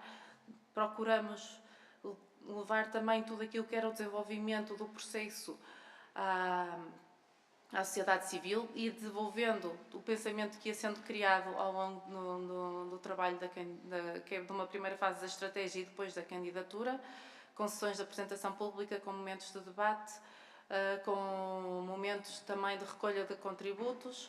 No âmbito da capital desenvolvemos 8 edições de um jornal em que íamos colocando questões à população e introduzindo aquilo que eram as diferentes áreas temáticas. Cada vez que distribuímos o jornal tínhamos um programa de rádio, tínhamos sessões abertas de discussão. E na verdade o jornal foi também uma forma mais analógica de chegar outra população, e devo dizer que esta distribuição de jornal foi sempre feita pela nossa equipa, em espaços como aqui, este é o mercado municipal, e eram sempre momentos que nós usávamos para falar com a população, para discutir os projetos, para discutir aquilo que íamos desenvolvendo. Fizemos várias sessões de trabalho com comunidades da cidade. Que depois, a última delas resultou também num espetáculo que foi apresentado no Teatro Circo, que é um dos principais equipamentos culturais da cidade, e que juntamos diferentes comunidades de diferente proveniência étnica e não só, e religiosa, mas são comunidades estrangeiras representativas das diferentes populações da cidade, que se juntaram pela primeira vez, que dialogaram pela primeira vez na construção deste projeto. No início nós tínhamos várias sessões de trabalho em alguns dos espaços do município, mas tivemos que ir aos cabeleireiros, aos sítios onde se reúnem as comunidades para às vezes até momentos de celebração, para conseguirmos chegar a elas e depois para as trazer em conjunto, e no fim acabamos por ter uma reflexão partilhada que resultou neste espetáculo, mas que resultou também num conjunto de propostas e iniciativas da programação cultural. Abrimos uma convocatória aberta para os projetos que fazem parte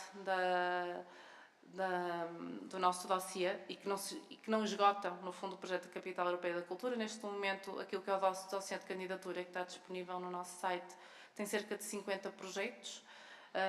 Nós vamos, neste momento, desenvolvê-los mais, e aquilo que será a proposta final nunca será uma proposta fechada, obviamente. Não só porque queremos ter esta abertura de trabalho com a população, mas também porque, como todos sabemos, feliz ou infelizmente, a nossa realidade muda todos os dias, e nós temos também que perceber se o programa terá que se adaptar àquilo que é a construção de um projeto futuro, porque o que nós queremos, sobretudo, é que ele seja pensado de forma a responder ao objetivo e ao modelo de cidade que nós queremos, não é? Nesta convocatória, devo dizer que tivemos cerca de 116 projetos apresentados, dos quais 40 foram selecionados e eram os projetos que isto não foi uma questão quase de tutoria ou de sobranceria perante aquilo que foi apresentado, mas alguns de facto eram só ideias que não tinham propriamente uma consistência para serem desenvolvidos. Mas esses 40 projetos foram trabalhados com essas comunidades e estão neste momento, fazem parte do dossiê da candidatura. Paralelamente, a estratégia cultural que vos falei desde o início já está a ser implementada desde o ano 2000, ela foi aprovada em outubro do ano 2000 e alguns dos pontos cruzam-se muito com aquilo que é o programa da Capital Europeia da Cultura. Uma das questões fundamentais é a capacitação do setor cultural e criativo, e neste momento o município já tem um programa de formação específico para estes setores. Assim como foram desenvolvidas algumas iniciativas paralelas, como a questão da edição fonográfica para os intérpretes de música contemporânea, que foi uma das ações desenvolvidas pelo município no contexto da pandemia, por forma a apoiar o setor cultural e artístico numa altura em que a sua apresentação pública estava bastante condicionada. O nosso tema da candidatura é o tempo para a contemplação, e está muito interligado com aquilo que é também a história da cidade de Braga, mas com aquilo que nós entendemos que é uma urgência hoje em dia.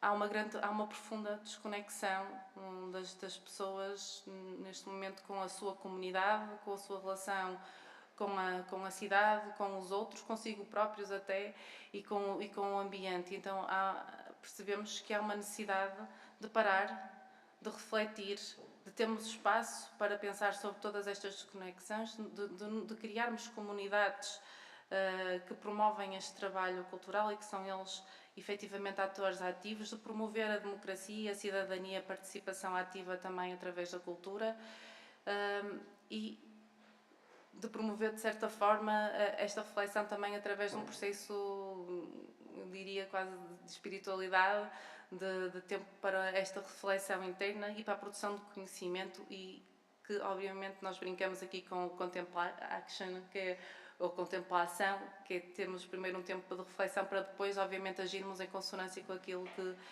que pensamos. e estruturamos o programa em 4 áreas de ação. Um primeiro que é o tempo da empatia e é sobretudo dedicado à inclusão social e à revitalização do espírito de comunidade e de vizinhança.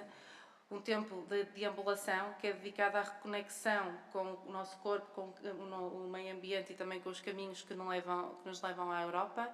Um tempo de despertar que é associado ao pensamento, onde se é dedicado a uma reflexão sobre aquilo que são as principais questões contemporâneas e onde há um grande enfoque também na comunidade escolar. E um tempo de criação onde capacitamos o setor cultural e criativo, onde promovemos a construção daquilo que são as infraestruturas, não só em termos infraestruturais, mas também em termos, se calhar, de skills, para que haja uma comunidade artística na cidade e na região, porque, de facto, apesar de ser um projeto de cidade, é um projeto que se estende a toda a região norte, necessárias para que esta comunidade floresça e também para que a cultura seja incluída naquilo que é o dia-a-dia, o cotidiano dos seus cidadãos. Eu não vou falar sobre os projetos todos em detalhe, deixo-vos depois aqui um link e podem consultar e poderemos falar também na sessão da tarde. Neste momento, nós tivemos uma preocupação também muito grande em que o projeto fosse bastante abrangente e, portanto, começamos desde logo a trabalhar as questões de parcerias. Nós temos mais de 100 parceiros a nível local, até, obviamente, como resultado natural deste processo altamente participado que foi desenvolvido no projeto da Capital Europeia da Cultura, mas também temos cerca de 100 parceiros a nível nacional e mais de 200 parceiros a nível internacional e europeu. Não só europeus, mas outras dimensões. E esta preocupação foi uma preocupação desde o início na construção dos projetos. Quase todos os projetos têm esta dimensão local, nacional e internacional na sua construção, na sua gênese, na partilha de conhecimento, porque entendemos que também esta coprodução é que traz riqueza também ao projeto, esta criação destas ligações a nível local, nacional e europeu. E quando eu digo a nível local é porque muitos, antes da preparação deste projeto e antes do desenvolvimento da estratégia, Braga tinha passado por um outro processo de candidatura à cidade criativa da Unesco, no âmbito das Media Artes, e na construção dessa candidatura percebemos que muitos dos agentes com que trabalhamos na altura nem sequer falavam uns com os outros, não se conheciam, não dialogavam, não partilhavam práticas e não tinham processos em comum. E muitos projetos nasceram deste primeiro processo de candidatura e não só de cruzamento entre os artistas, mas, por exemplo, e entre as comunidades que trabalham mais a área cultural, mas cruzamento com as universidades, cruzamento com os institutos de investigação, cruzamento com as empresas e isto refletiu-se muito agora no projeto da candidatura e entendemos que era fundamental para a construção do mesmo. Como é que a Galiza está presente também no nosso projeto? Como é que nós vemos isso nesta candidatura? Quais são os desafios?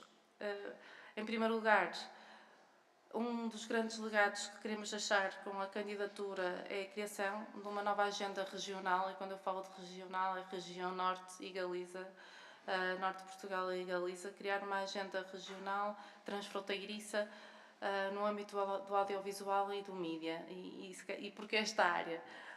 Porque temos, por um lado, Braga é cidade criativa no âmbito das Media Artes, mas Guimarães, que foi a anterior Capital Europeia da Cultura, trabalhou imensa área do cinema.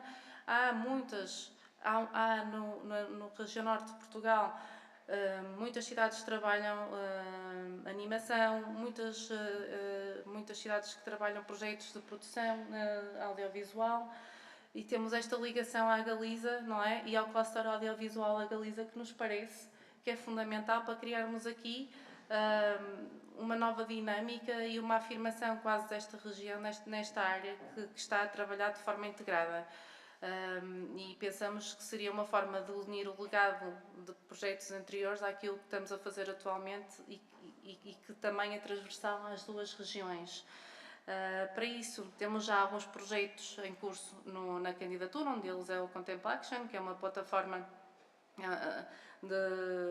associada ao cinema e audiovisual, e para a qual nós contamos já com a Agência Galega das Indústrias Criativas, com a Academia Galega de Audiovisual, com o Centro Galego de Artes e Imagens e a Filmoteca da Galiza como parceiros. Temos também, para além desta grande área de atuação, alguns projetos mais ligados a outros setores artísticos. O ADIN está ligado àquele último templo de criação que vos falei e que visa, sobretudo, ser uma plataforma de encontro internacional e de promoção de artistas e agentes culturais das regiões periféricas europeias, e que se vai reunir em Braga a partir do ano 2024, e no ano 2027 o foco será, sobretudo, já estou quase a terminar, na região da Galiza. Temos também um projeto que chama-se o Square, que é um festival internacional de música independente, e é preciso ter em consideração que esta área, este setor, é um dos principais motores de muitas das nossas cidades, mas muito pouco valorizado naquilo que é a produção cultural, sobretudo até de caráter mais institucional e municipal. E, portanto, aquilo que nós queremos é dar-lhe visibilidade e dar força. E, portanto, aqui também há uma forte ligação com a Galiza no desenvolvimento deste projeto. Depois temos alguns que estão associados também à questão do património edificado, mas não só aquilo que é a tradição mais religiosa, considerando que o ano 2027 também será o ano de Jacobeu. Temos alguns projetos ligados aos caminhos de Santiago. Em um deles convidamos, por exemplo, 27 escritores de vários países europeus para percorrerem os caminhos e depois produzirem alguns textos e reflexão daquilo que foi a própria experiência, mas também queremos revisitar aquilo que são tradições mais de caráter mais religioso da cidade, de um ponto de vista completamente contemporâneo, envolvendo também as outras cidades europeias e aquelas com quem nós temos uma maior proximidade, como é o caso, por exemplo, de Santiago de Compostela. E se calhar, não sei, foi pouco tempo para muita informação. Sim, queria deixar-vos só aqui a nota que eu deixei aqui, está aqui um e-mail errado, isto é info@braga27, peço desculpa, .pt. Podem contactar-nos através daqui, através dos nossos canais. Nós estamos muito disponíveis para trabalhar com quem queira juntar-se a este projeto. Estamos muito interessados nestas colaborações. Podem consultar o nosso programa, podem falar connosco. Senão, sem o vosso apoio, sem a vossa ajuda, com certeza não conseguiríamos ter um projeto de capital tão abrangente e efetivo e com consequências futuras. Não podemos fazer sozinhos, nem dentro da própria cidade, nem fora dela. Obrigada. Muito bem.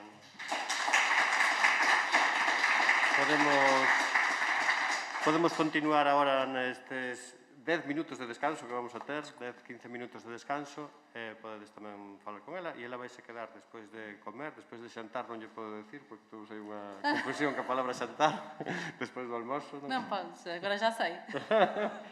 Despois de comer temos unha horiña con ela para que se queira quedar. Ahora temos 10 minutos de descanso e despois imos ca vosa parte, que nos parece moi importante, cun obradoiro que vai a guiar en Carnalago, pero para que vos faledes tamén, porque as persoas que estades aquí tamén sodes profesionais valiosas que nos podedes aportar, e ao final da mañán vai a ser un obradoiro práctico onde vos vamos a quitar información do que vos facedes. Eso que vamos a facer en 10-15 minutos aquí á volta, vale?